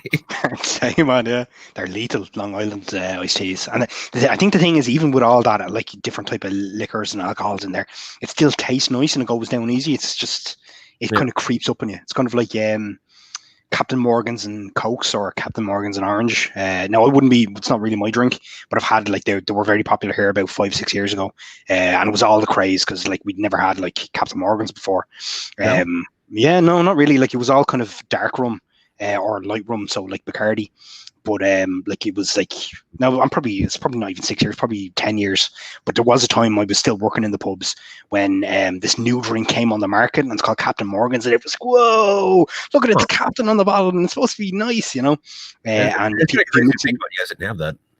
Yeah, no, to be honest, it could have been there, but it just wasn't available in pubs. You probably could have walked into an off license and got it, but maybe just in terms of brand recognition, it wasn't a drink the way it is now. If you say Captain Morgan's, everybody gets it. There was a time, and I distinctly remember when it was advertised right across the nation as like this new drink, Captain Morgan's, and people were talking about, like, if you mixed it with fizzy orange, it kind of tasted like an ice pop. A lot of us used to have when we were kids. With super split. So yeah, it's lovely. But I'm gonna have to now. Yeah, it's really nice. It's lovely. I swear by it. Now again, I don't drink them, but I remember the first time I tasted it, it was like it's like drinking a super split. Like, and again, that ties you into your childhood. So you're like, I'm gonna have another one. I'm gonna have another one. You keep having them, and you're like, this is deadly. Like, this is so good. And then out of nowhere, it just hits you, and you're just like, bang, done. Yeah. Do you guys have Sailor Jerry there? I've seen bottles of it in off licenses, but it's not wouldn't be popular. But like that's a dark rum, is it? Yeah. If you get that and mix it with Dr. Pepper, that is a fucking amazing drink. That's Dr. Pepper. That's a cherry one, isn't it? Cherry flavored Coke. Yeah. I think it's like 23 different flavors, but yeah, effectively it's fucking cherry soda. We probably only have 2 of them over here. Like we're not really kind of like a big market for the exotic kind of drinks. So, but yeah, I'll check it out because I mean I've tasted it like Dr. Pepper when I was younger. I think they used to have like bottles of it, but it was like what the this is horrible. Like it's Coca-Cola with cherries. Why the hell would anyone want to drink that? You know? All right. So if you ever come to America, do not say what you just said in Texas. You will get shot or stabbed because they don't drink water there. They just drink Dr. Pepper. No, is that like a Texan thing? Is it like that's their national drink? Like, I mean, unofficially, yeah, sure. It's kind of like in Scotland, they're mad into this drink called Iron Brew, which is just it's I can't even describe it. It's a strange drink, but Coca-Cola is like the biggest selling soft drink in nearly every kind of country in the world, bar Scotland, where Iron Brew is their thing, and it's just. Well, I mean that's definitely so though because fucking Coke is fucking great. But like we have this thing over here to where it's like, do we call it soda? Do we call it pop? Do we call it soda pop? Do we just call it Coke? Like, cause like I'm from originally down south, and everything's Coke there. Like 7-Up, that's Coke. Pepsi, it's Coke. Dr. Pepper, it's Coke. You know, but people have these fucking arguments. Like, well, it's not Coke, it's soda. You know, or like it's a Mountain Dew. It's not a fucking Coke. It's a Mountain Dew. Just call it a fucking soda. And it's like, no, it's Coke. Fuck you. But Texans will get into it and like start saying shit, and then somebody like, dude, shut up. You're from Texas. You only drink Dr. Pepper. Quit lying. It's good to know. I didn't know that at all. Man. It's cool. Like over here, I think that it depends on like what part of the country you're in, but like down the country they call it minerals. So fizzy drinks are minerals, regardless of what it is. Ronnie said we have the Dr. Pepper purists in Texas who buy Mexican Dr. Pepper because they think it has cane sugar instead of the high fructose corn syrup. Okay. Dude, I did that when I was in California. I'd go buy fucking Mexican Cokes because it tasted better. I mean, really? Yeah. I mean, they make it different. I don't know if it actually has sugar in it instead of whatever fucking corn syrup they throw into it, but it says it on the bottle and it tastes better. So fuck it. It will also give you dysentery because they're using Mexican water, but you know it's worth it. Well, look, if it's worth it and you're happy, that's all that matters. Yeah. Why not? Yeah, it's kind of like eating food in the Middle East. It's like, hey, listen, I know that like my asshole is about to turn inside out and start talking to me, but this food tastes so good, I don't give a fuck. I remember you're talking about some sort of foot bread or something before. Like these lads were making some sort of weird bread with their like stomping with their feet or something. Yeah, so naan bread, NAAN. They I don't know how they make it everywhere else, but like in Afghanistan, what they do is they have like a big, like concrete, flat fucking thing, and they have fire around it. They put the dough on it and they like walk on it to like flatten it out, which is kind of disturbing because these people don't know what fresh water is, much less have ever fucking taken a shower. Right. But the bread's good enough to where fuck it, dude, I will eat it off your feet. I don't give a shit. It's fucking delicious. Is that nice? Like good. It is good. I mean, also, kind of do have to put it in perspective because the only thing else you're eating is fucking MRE and fucking, rations and shit. So like, and they not nice over there, or they what? They're not nice. The MREs. Like I mean, we had rations over here, and I'd live off them. Like I would eat the rations that they give the Irish Army here, like 7 days a week if they let me. It's lovely. It's like beans and sausages for breakfast, like all in like a little grey bag. You've got like a salt, pepper, curry powder shaker. You get like a mint bar for dessert. You get noodles, soup. Like loads. Like they call it a 24-hour pack, but I mean, you could easily, if you wanted, you could make it last like a day and a half, 2 days. But you've everything you could possibly need, and it's amazing food. Really, really savage. Yeah, no. Ours are shit. We have conversations over there because like we had where I was at, we had a lot of Brits and Danes and Estonians, and they be hanging out like in like a nice like well-built fucking thing, and they're eating like actual food. Like it's not great food, but Yeah, it's fresh food. Yeah, and we'd sit around and we'd bitch and we'd be like, "There's no reason that we have to live like shit like this." We're America. We like our military budget is like half the world's fucking money. Why the fuck can't we have nice food and a fucking air conditioner? An air conditioner would be fucking nice. Why the fuck can't we have a fucking air conditioner out here? And did anyone ever answer that question? Like, did you ever figure out like how, when say like the US has like this high budget, like you can't have like decent food, or was it just lowest bidder type of thing? Like, or that's insane. Yeah, it's crazy. I wish I knew. Yeah, I would chalk it up to lowest bidder. And I would like to think there was some type of nefarious conspiracy behind it, but probably all it is yeah, you wouldn't feel like paying for it. Fuck it. Yeah. It's government's free. Yeah, choice of it. So yeah, no, like the fucking. I mean, when they're all you have to eat, like there's some that are good, where it's like, oh hey dude, I want to get the chicken tetrazzini, or I want to get the the fucking spaghetti one or whatever, but. It's like, hey, listen, if I have MRE food, the nastiest fucking, like, not even good fucking, like, fast food that's, like, just, like, it's not even a hamburger. It's grease with some bread on it. And then, like, literal cow shit. I'll be eating the cow shit before the fucking MRE. Jesus, man. That's rough. But, fucking is what it is. You need comfort in fucking warfare. Fuck. Yeah. Who do you think you are? Yeah. Yeah, very true. Very true. Which I always think is fucking great in like sci-fi movies when it's like, oh man, they got some really good fucking food there. How the fuck that, like, first off, I'm calling bullshit because nobody's gonna pay for that. But like, I mean, good for them. I would eat that. That looks good. Yeah. Like even the slop. It's like, yeah, that just looks like fucking gravy on fucking biscuits. Yeah. Even Joe, I think we were talking about it in a couple of episodes, but and it's something I kind of agree with. Joe, the Hannibal TV series, where you just look like, again, I only rewatched that probably about a month or two ago. Went through start to finish, watched the entire series, and I was like, right, I love that so much. I'm going back to the films now.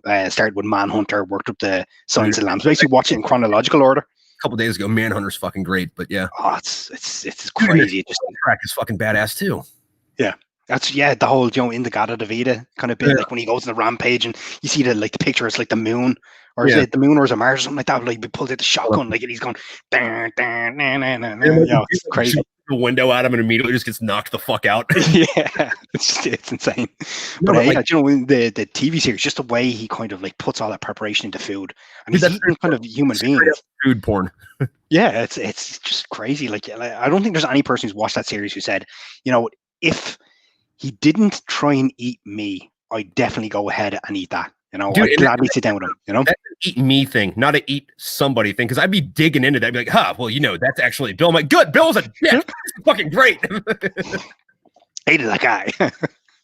Yeah, but just the sheer preparation and everything about it, like it was definitely designed to be mouth-watering, which I think kind of like adds to the whole visceral side of the show. Like, he's just such a cool, suave character, capable of so much evil, but like has this flair for like culinary arts and stuff like that. Like, and it's insane when you kind of watch the type of food that he's making. And just thinking, geez, I think, even if I was there, I'd probably definitely eat someone, if it was presented to me like that and I got to hang out with him and he wasn't going to eat me, I'd definitely look forward to that. Great crack. Yeah. Like fucking, the other thing too, though, about that show is they made it so well. Like, I love Lawrence Fishburne and I think he fucking good. Fucking nailed playing Jack Crawford. I fucking hated Jack Crawford in that show though. I was like, dude, fuck this guy, but goddamn, is fucking Lawrence Fishburne playing him good. He did it so well. You compare it to like the Jack Crawfords in the films. Like, again, it was the stereotypical, FBI. Controlling boss. I'm the FBI. Like, I know everything and all this. But like Lawrence Fishburne made that character his own. Like, brought like this new kind of edge to it. So like the complications with the wife, with her diagnosis, and the way he was just so hell bent on risking everything, didn't necessarily give two shits about Will Graham. And was willing to push him to the edge if it meant fulfilling his kind of goals, catching the killers. It was fantastic character, great acting, brilliant kind of delivery. Everything about that series was amazing. And I actually saw it on Twitter there a couple of weeks back. People were kind of saying that the only thing that could make 2020 enjoyable or worthwhile will be if they bring out season 4 of Hannibal. Oh no, you don't want that, because if they do, you're gonna oh hey, that's cool, and then like you're gonna wake up one day at a table not having a leg with some like suspiciously fucking looking tasty food in front of you, and you're like, hey, buddy, oh shit, I'm in the show. God damn it. What do it taste like?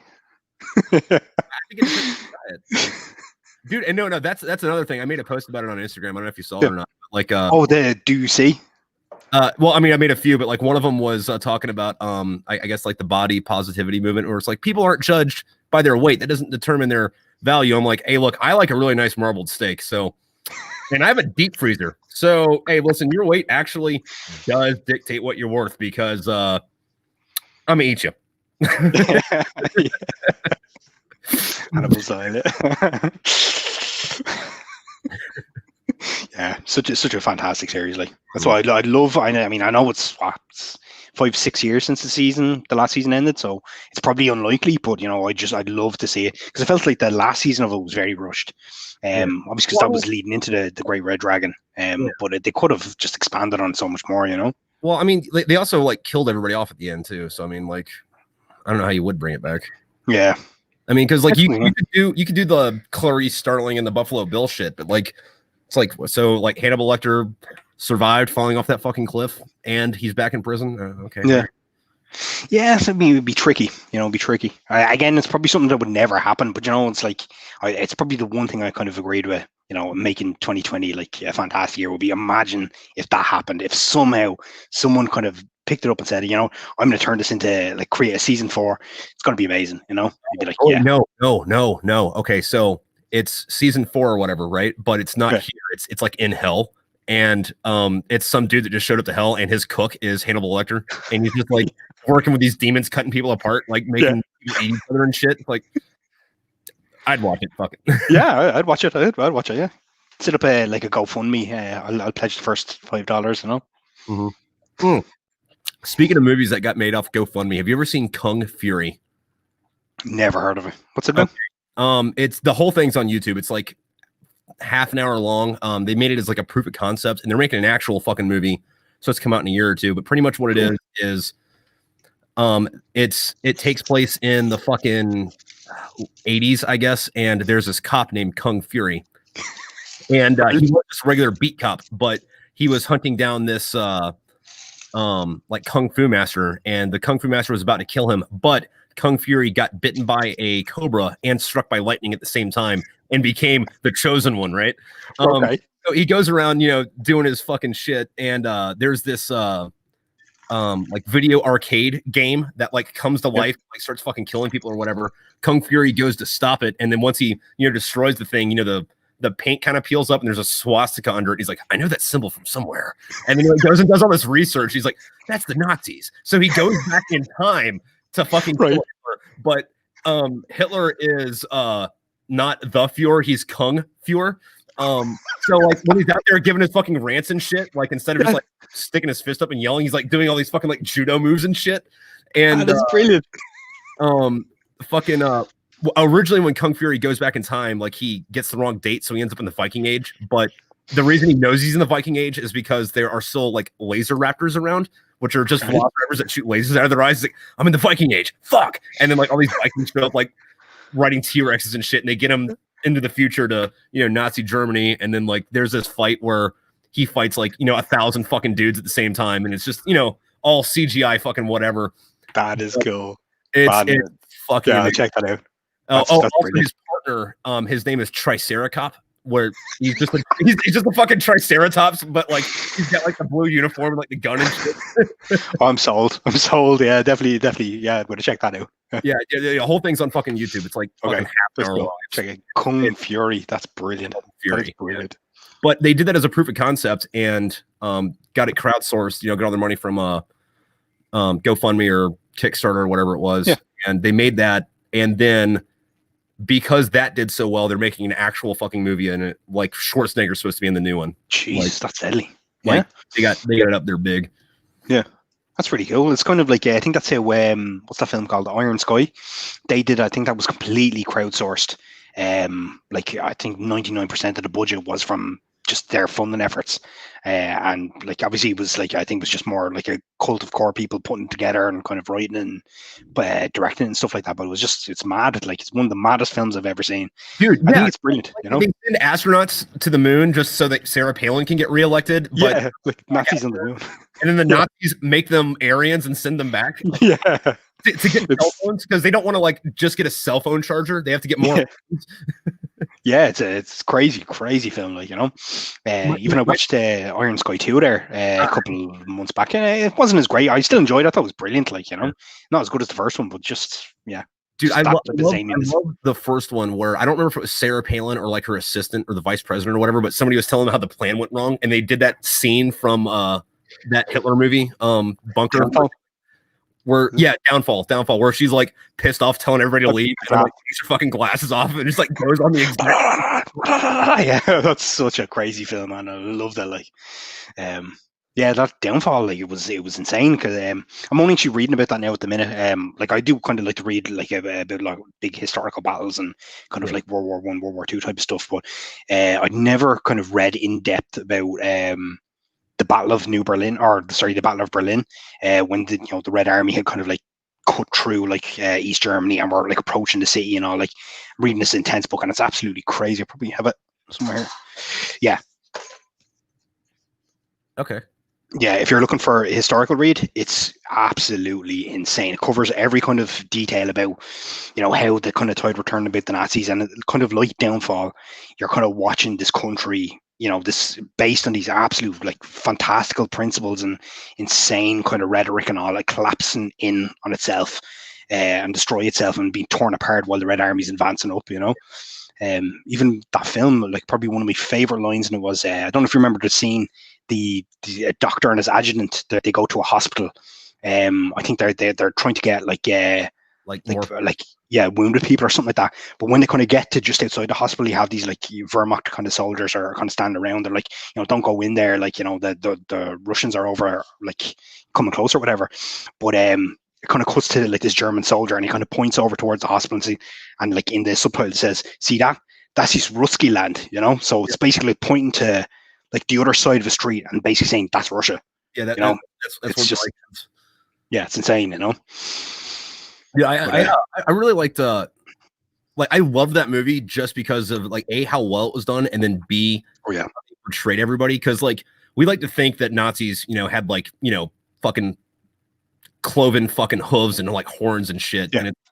And that's kind of dangerous because you have to remember these were real people that did all this shit. And I think that's what makes it scarier, is that they were real people. They weren't like monsters under the bed. They were actual human beings who had lives, who had parents and families. It's crazy.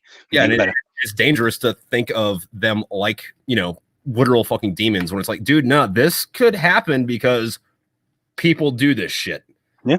Well, I mean, you see it happen even in the modern age. There's plenty of kind of like dictators throughout the world who kind of like are coming to power, and I think it's only because we kind of look at like World War II as like probably the most insanest amount of genocide and murder that's ever been recorded in human history. Like, I mean, you had like historical battles. If you look at the Battle of Cannae in the Second Punic War between the Romans and the Carthaginians, and it was the highest amount of people who ever got killed on the day. It was something like 80,000, and that wasn't replicated again until 1944. I think it was the bombing of Dresden or something like that. It was one of those kind of infamous things, but like in the space of like 2,000 years, that level of mass murder had never kind of happened in a single day in human history.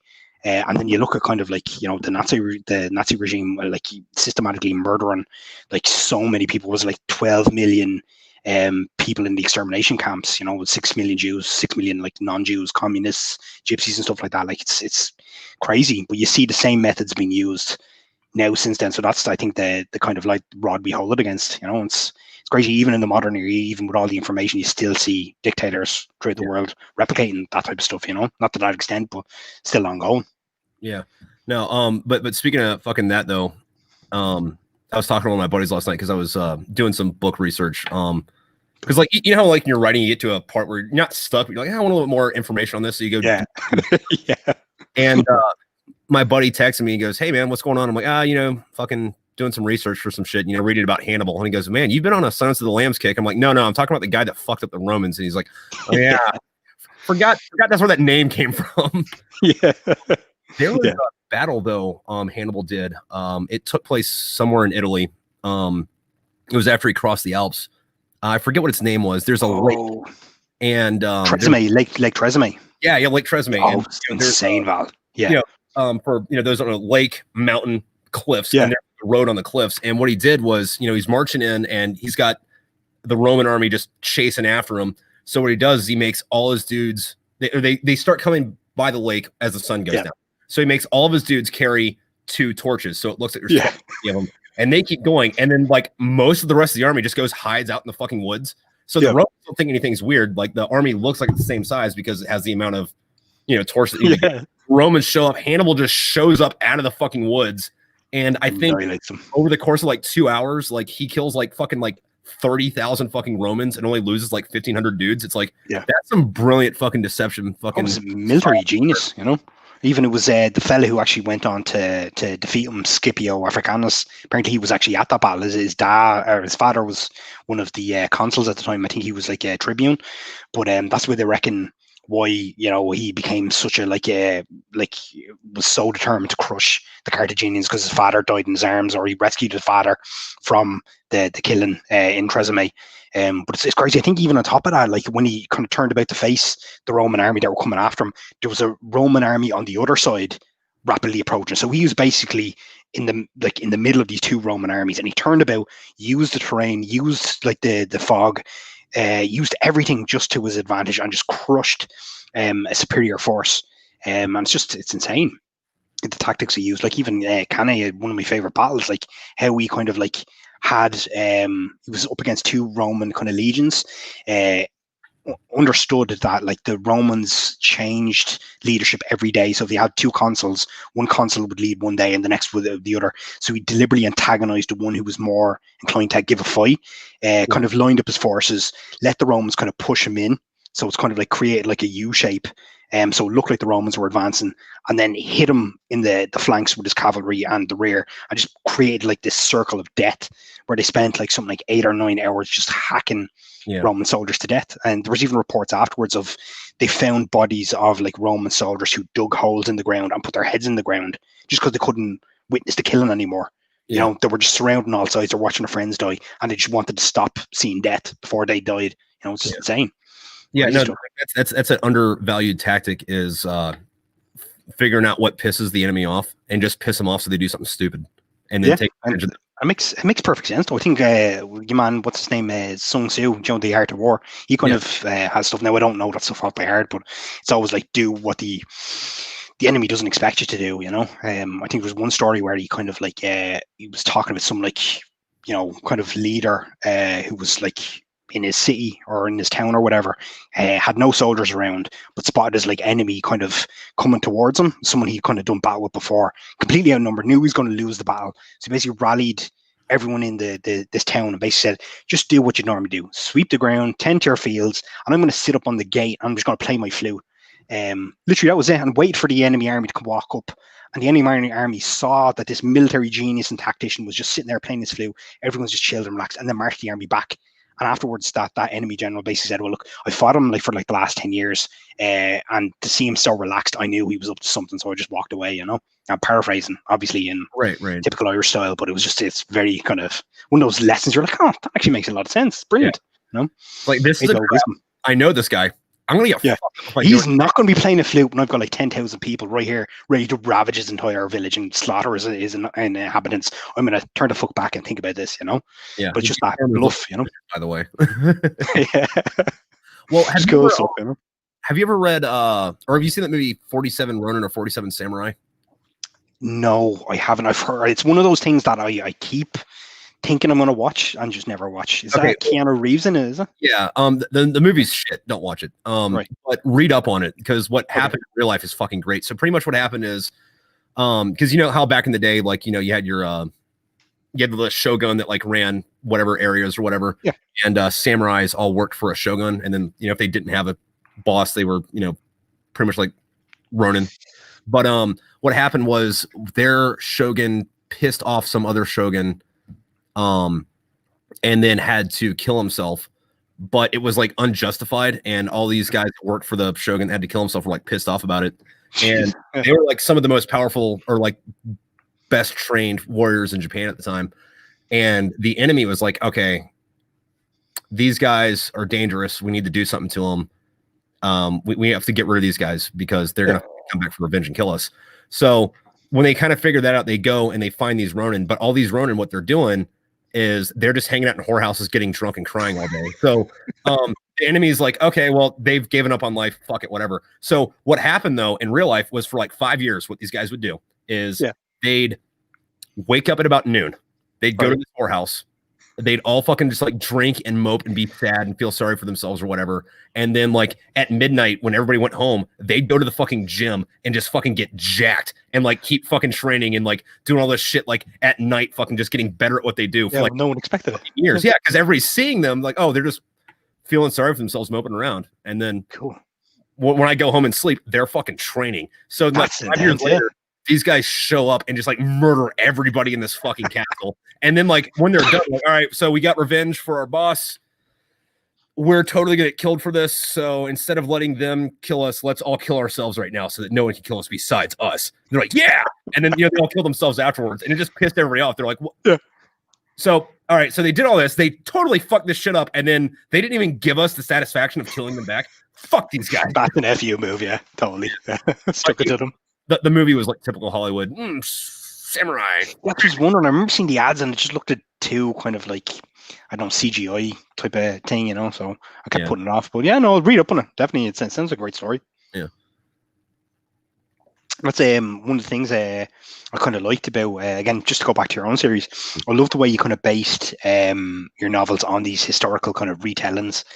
So you know, it was the first one, the Epic of Gilgamesh. The second one was the Odyssey.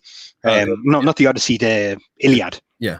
I thought that was really clever. And I loved the kind of links into the kind of characters. So you have these modern day takes of those historical characters, because I would have read the Iliad years ago, so I was kind of familiar with the story. But like the Fons, like just that was, I love that so much. Because I think it was because I didn't expect it.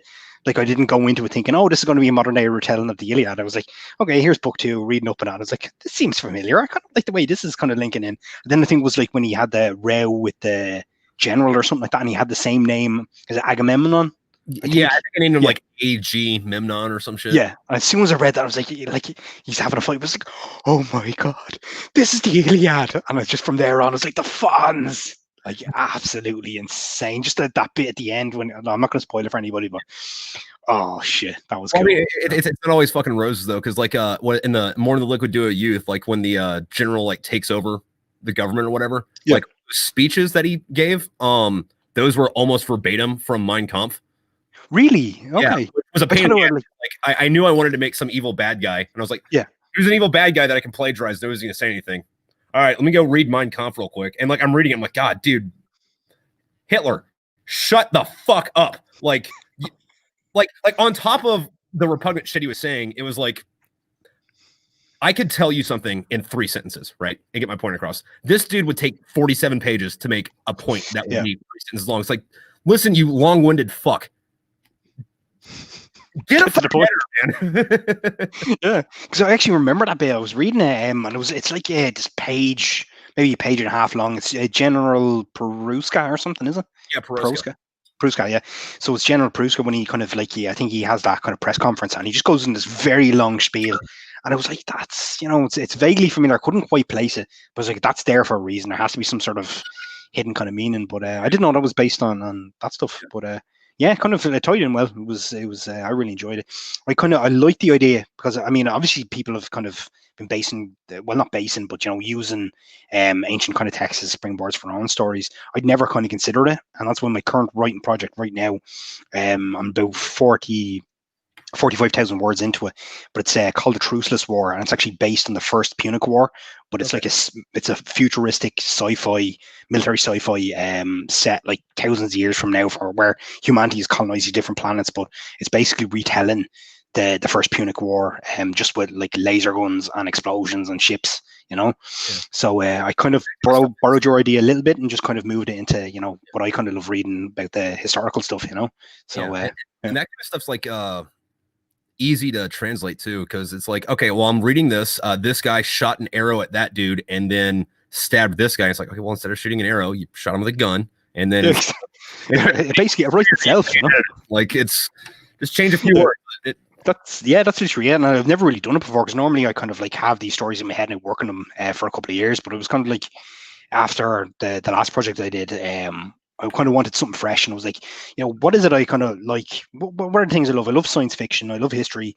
It's like, why not try and put a new spin on it? I think I was reading the Smokepit series at the time, so it's like I love, like, that's one of my favorite things about the series is how it links into or it's not links in, but like is based very loosely on historical stuff, kind of grounds it in the modern era. I was gonna like start thinking about like what would interest me to write, and it was the Punic Wars. I was like, right, I'm going to do book 1, maybe book 2, have it set up with what's his name, Hamilcar Barca, so Hannibal's father, except I kind of switched it up a little bit, say it's a woman in this, but it's kind of like, you know, she's a young woman at the start of the first war, experiences the Roman incursions and turns into a leader towards the end of the first war, and then sets it up for the second book, you know, and the second Punic Wars, you know. But yeah, dude, and if you're passionate about that, the work usually comes out better too, because it's like, I'm not just writing this, write this, dude, I'm excited about this fucking. Yeah, exactly. You want to write, you know, it just flows out of you, as opposed to a labored project. Like I've got what I call the 10K rule. If I'm not enthusiastic about a project by the first 10,000 words, I scrap it. And I probably have maybe 3 or 4 projects that have gotten to maybe 9,500 words, and the flow isn't coming out, or I don't feel enthusiastic about it. And that just kind of says to me that, like, right, I need to tease out the idea, I need to work out the details of the characters and just shelve it for a little bit. But yeah, if you can get past 10,000 words, I think you're laughing. You know, anyone can write a novel after that. Yeah. Yeah. Fucking actually, to go back to mine though, fucking one of the things that I tried to do was I tried to make fun of science fiction a lot in it. Like, I've seen that. Yeah, you were making little references to, like, I can't think of them off the top of my head, but I remember seeing a couple of digs about, like, this would be a terrible science fiction book. Or, but like the 2 that I'm like the most proud of, like mine way, is like in the first one when they find out that there's aliens living there, they come out of their comas and shit. They're like, wait, so there's like green people? You'd think that if God were to like make different fucking people, he'd just make them completely different things, not just the different color of the same fucking thing. And somebody's like, well, what if there is no God? It's like, you would think natural selection, the way evolution works. Yeah, it was very good. Was my thing's being stupid. In the fourth one, when they're talking about how they terraformed Mars, and they're like, how did they terraform Mars in like 5 years? And somebody's like, dude, I'm a Lance Corporal, I don't fucking know that shit. Because, like everybody, or like a lot of people will like do something like that. We're going to terraform this planet, or we're going to blow up a star, and then they give you like 30 pages of the science of like how they did it. It's like, I don't care about that. Like, I don't think anybody cares. It's like, oh, well, you know, they put hydrogen and they mixed it with plutonium and they put it inside of a milk carton, right? Boiled it, and it's like, I think there was a segment of like science fiction fans that do love that though. Like, because I remember I had like an interview with a journalist over here for like an Irish science fiction magazine. I was still with Big Red, and he'd read like an advanced copy, but I was kind of sitting there talking to him, and he was fascinated by the concept of the compression matrix, which is how they kind of like travel between the different planets. You know, so it's like a very watered down version of the Stargate, so you can't actually physically walk through, but your brain can be transferred to a duplicate body elsewhere. And he just kept not pressing me, but he was just really kind of intrigued on the science of it. He was like, what was this based on and how did that work? And I was like, oh, well, you know, you have your compression matrix here, you've nano relays between here and the next planet, and that's it. And he's kind of like, but how, you know, like really trying to delve into the science of it. And I was like, dude, I don't know. It's based on a nightmare I had 2 years ago. I just thought about it a lot and got a book deal. So yeah, I don't know. I'll come back to you in the next book about that. It's like, let me explain it to you. All right, so you've seen a fax machine? Okay, imagine a fax machine, but people instead of paper, right? Probably should have used that. Just fuck with them, you know? Yeah.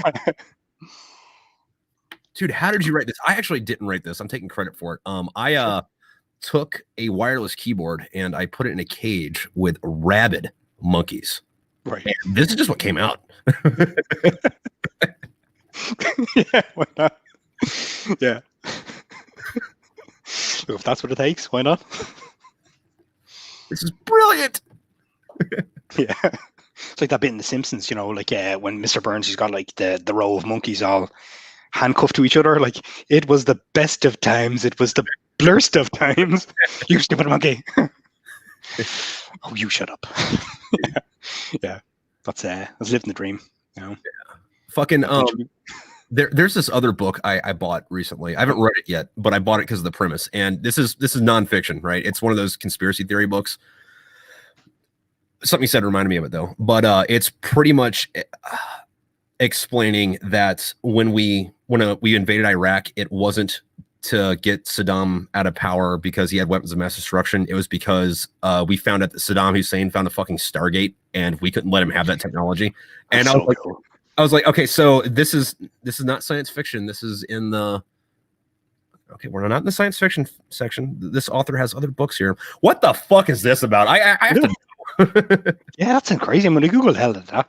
Because I've read a lot of kind of conspiracy theories. Like, I remember I was reading up on them when it was kind of writing big red, and it's the one thing I kept coming up, like, because again, I just had this really insane idea, or no, it wasn't even an idea. I had a nightmare, one of the most vivid nightmares I've ever had, and kind of loosely translates as the first 2 chapters of Big Red, where you just have like these soldiers kind of screaming, and even now, like in my mind's eye, I can still remember that dream, and it just haunted me for like weeks after, and I just turned it into a novel. But when I was kind of just having a look at background research, I was kind of like just looking into like things about like colonization of Mars and all this, and I found all these conspiracy theories. And it was about like a select group of like U.S. Marines and Air Force kind of personnel who'd all come out over the last couple of years, talk about actually having actively served on Mars as part of some sort of United States like interstellar Marine Corps kind of thing. And it's crazy. Like, it's proper mad stuff when you read it. Now, I don't believe it. I don't really buy into conspiracy theories, but I like hearing both sides of the equation. It's interesting to kind of see it. But the amount of stuff out there about Marines on Mars, it's mad, fascinating kind of subject, Yeah, I mean, the same thing with like lizard people. I don't think that the governments are ran by, alien fucking reptiles. But I'm going to read what you say because fuck it, this is entertaining, Yeah. Did you ever watch any stuff by David Icke? What did he do? He's like it's weird. He had a crazy career. He's like a Green Party politician over in the UK, and he was like a sports pundit. And I think he played a bit of football, or what would you call it, soccer, isn't it? Over there, soccer. Yeah. I also don't know what Green Party is. I'm not. Yes, no. He was like one of these. He was like a British personality, but he went through this weird transition kind of thing in the early 90s when he started saying spirits were talking to him. But he has like a massive cult following now because he kind of he has all these concepts about like reality being distorted and lizard people being part of the royal family. And it's, again, no, I don't agree into it, I don't buy into it, but I remember kind of watching a couple of shows just to hear it out, and it's fascinating when the way he can kind of connect the dots to all this different stuff, like ancient bloodlines going back to Mesopotamia, how what do they call them, the Anukai or the Anuki, this ancient race from the Bible who saved humanity, how they kind of interbred with humans, that became like the foundation stone of like Mesopotamian royalty, which then spread out into like European royalty and African royalty and stuff. Like, so you have the Habsburgs are kind of like all lizard people, and they all intermarry to carry on this genetic code and stuff. It's insane, Well, I mean, what else is weird about that too is like what is it, like Queen Elizabeth, like you can trace her ancestry all the way back to Adam, and it's like some of this seems a little dubious to me, but sure buddy, got it. Yeah. But yeah, I suppose you can say anything about anything nowadays, especially with the internet as a forum. Like, you can just say stuff.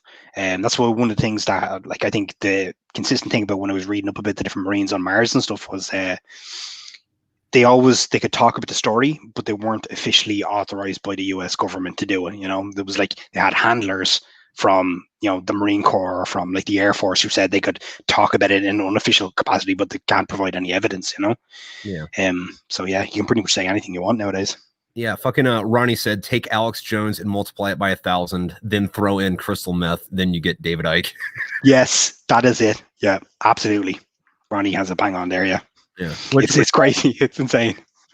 Yeah, which Alex Jones is a fucking weird character because like I kind of relate to Nostradamus, where if you say enough shit, some of it is going to happen just because I'm going to throw a bunch of shit at the wall. Something's going to hit, you know? Something's going to stick, yeah. That's, I mean... And then that gives validity to it because you're like, well, wait a minute. He was right about that. Yeah.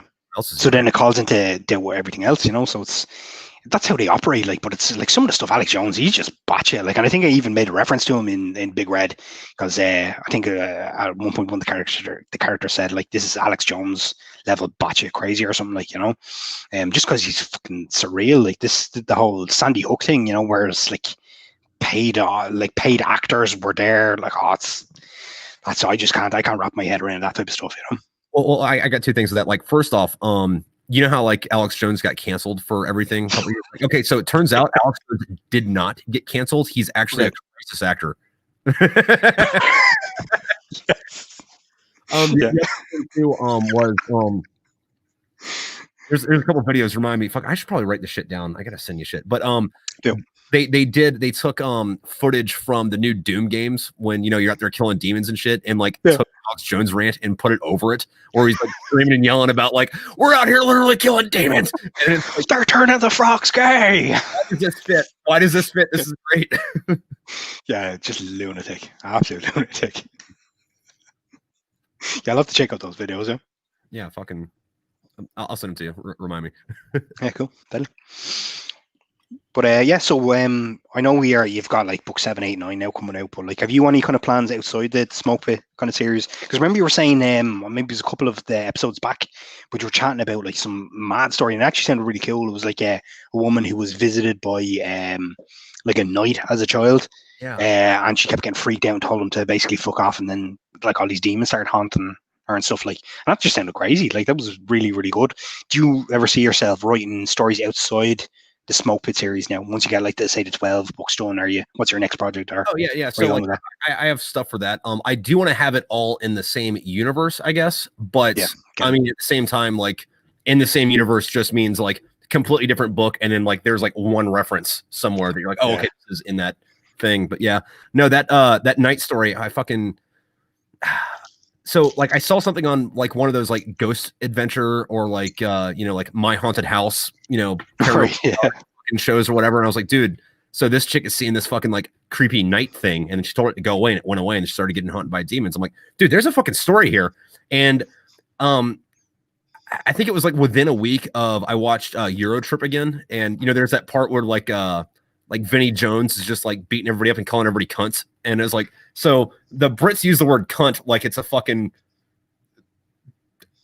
random other fucking word. Cause like in America, that's like a really fucking bad word. You don't fucking. Yeah, I've heard that. Yeah. They're real kind of like sketchy about it. Like, yeah. But you know, fucking there's a stereotype that, you know, Brits just go around calling everybody cunt. So I'm like, so this guy's a knight. You make him a British knight and just make him call everybody cunt. It'll be fucking great. Like, you know, fucking like, you know, she like grows up and like, you know, that knight becomes like her like buddy and they're like demon hunters or something, you know? And then, they're deadly.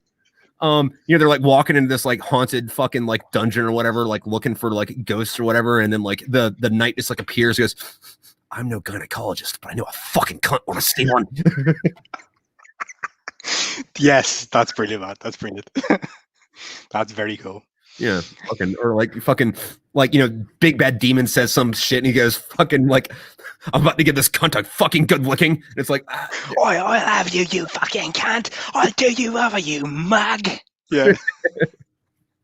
Right there. Yeah, that was deadly. I'm thinking for research purposes, I might have to go like get drunk in fucking the UK, like just in bars, and just like put a tape recorder on and be like, all right, everything I hear.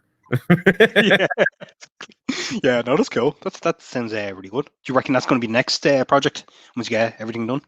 I don't know if it's going to be the next one, but like I have a folder of fucking, you know, half fucking ideas I want to dive into with that. Like that and like all the side character stuff that I was talking about earlier. Yeah. There's another one I want to write. And I kind of got it set up for a trilogy right now, but it would be the Virescents that left after World War III. They're like, fuck it, we're just gonna go somewhere else. I did wonder what happened. I mean, I think there's even a couple of references in book 6 where they're kind of talking about what happened to the people who kind of left after the Armageddon. So you reckon there's a story there?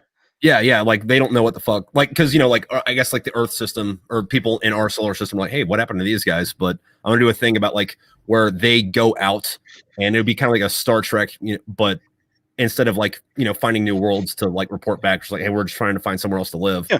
And then at some point they figure out, oh shit, fucking there's this big threat. We have to go back to fucking Earth to save the sun from getting exploded or some shit. Cool. I haven't really worked out what it is yet, but then I want to have them come back to Earth, but it's going to be, thousands of years later because, fucking they don't have light speed. So they're traveling really close. Time dilation, all that. Like, yeah. So when they come back, they're like, hey, this thing's going to happen.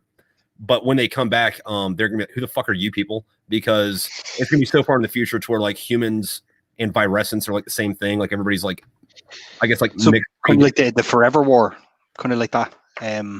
Kind of. I don't know if you read the Forever War, but it's kind of like it kind of has that similar principles where they're shooting off, they're fighting this like continuous war against this alien race, but like because they don't have light speed, if you spend like a year in space, like 100 years pass back on Earth type of thing.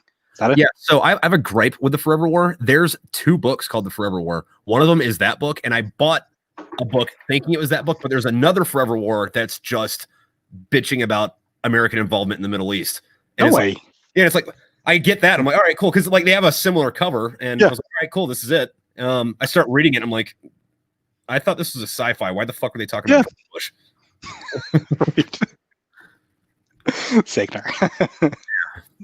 Yeah, no, that's interesting. Yeah, definitely. Yeah, look forward to hearing more about that. Yeah, I was talking about this the other day though. Speaking of sci-fi, have you ever read a book called or heard of a book called The Iron Dream? No, I mean I recognize the phrase. I've never heard of a book. What's it about? What happens is World War I ends, right? Hitler gets out of the army, goes back to Vienna, tries to be a painter. It's not working.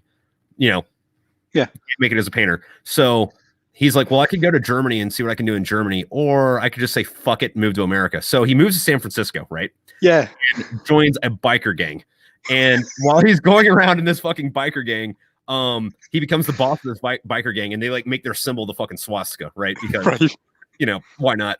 And they're doing their shit, and he I think the like early 60s rolls around, and he invents 50s rolls around, and not 50s, why the fuck am I thinking this? The 30s roll around. I'm thinking post World War II, it's post World War I. The 30s roll around, he's like, dude, American music sucks. I'm gonna invent a new music. So he invents heavy metal music. So he goes around with his biker gang playing all these fucking heavy metal shows, and he gets tired of that, and then starts writing sci-fi. And so like by the end of the book, this German or this Austrian fucking gangbanger who invented heavy metal is starting to write fucking sci-fi books. And in real life, that book got a fucking Hugo. Right. It's like, it definitely rings a bell. Like, yeah, and isn't it the book he writes is something like it's an alternative history from his point of view, where he's like a world leader who fights World War II and wins or something. Yeah, I vaguely remember hearing about it. But, I'll check that out. Because like the premise is fucking great. Like read the Wikipedia article. The book is like interesting premise. The guy just didn't know how to fucking write, I guess. Yeah.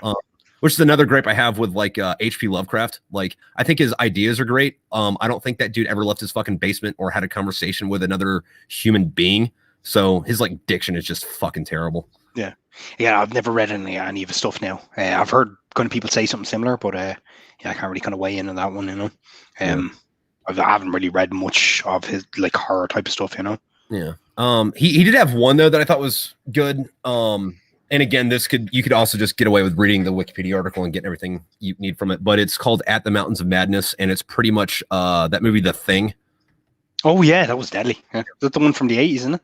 They're up in Antarctica. Yeah. Like the only difference is it turns out that the monster there was actually aliens who seeded mankind. So it's like the Anunnaki down there, but like they get released from the ice and they start trying to destroy humanity. Cool. Yeah, I'll check it out, man. Yeah, I'm always looking for kind of new reads because I do need to expand my reading list. It tends to be just like pretty much the same old kind of science fiction or history stuff. So yeah, I'll check that out. Yeah. Absolutely. Yeah. Absolutely. All right. Well, hey, we're coming up on the 2-hour mark, so I'm gonna let you go, man. Cool. Well, I have to say, absolute pleasure, man. It was great chatting to you. It's been a while. If you're ever looking for any guests down the line, don't hesitate to give me a shout. I'm always happy to look for sponsorship from Jameson. Yes, Jameson, send us money to keep doing this. We will. But yeah, give me a shout on the stage. Definitely keep me in the loop for book 7, because if you're doing a launch, I want to be part of that. Like, so whether it's a virtual thing or kind of like just like throwing up a review or something like that, 100% cannot freaking wait for, like, so yeah, keep me in the loop. Fantastic. Love what you're doing with the live stream, and I'll hook up to the podcast as soon as I get a chance. But yeah, cheers. Thank you very much. If there's one thing I could say to all your friends from all this, if there's one kind of sentence I'd want to encapsulate our entire conversation, apart from Buy Big Red, which is apart from Buy Big Red, if every person who's watching this could please, when it's St. Patrick's Day, refer to it as Paddy's Day, not Patty's Day. You will make friends with the 5 million people here in the Republic. So, Paddy's Day. Also, before you leave, fucking, where can people find you? You can find me on Instagram. It's Damo, DAMO _Danger Larkin, because Danger is my middle name. And Damo Danger Man on Twitter, or Damien Larkin, science fiction author, on Facebook, or Damien Larkin Books. Google that, you'll find me. Put in even, I think I'm if you put in Irish science fiction author, I'm pretty much up there, because apparently I think I invented the subgenre of Irish military science fiction 2 years ago. So it's just pretty cool. I didn't even know what military science fiction was. So there you go. But yeah, dude, watch you Van Gogh that shit, where you end up being the most popular Irish science fiction author ever, but no one gives a shit till after you're dead. And then you're looking up for him, God damn it, you guys have paid attention 30 fucking years ago, man.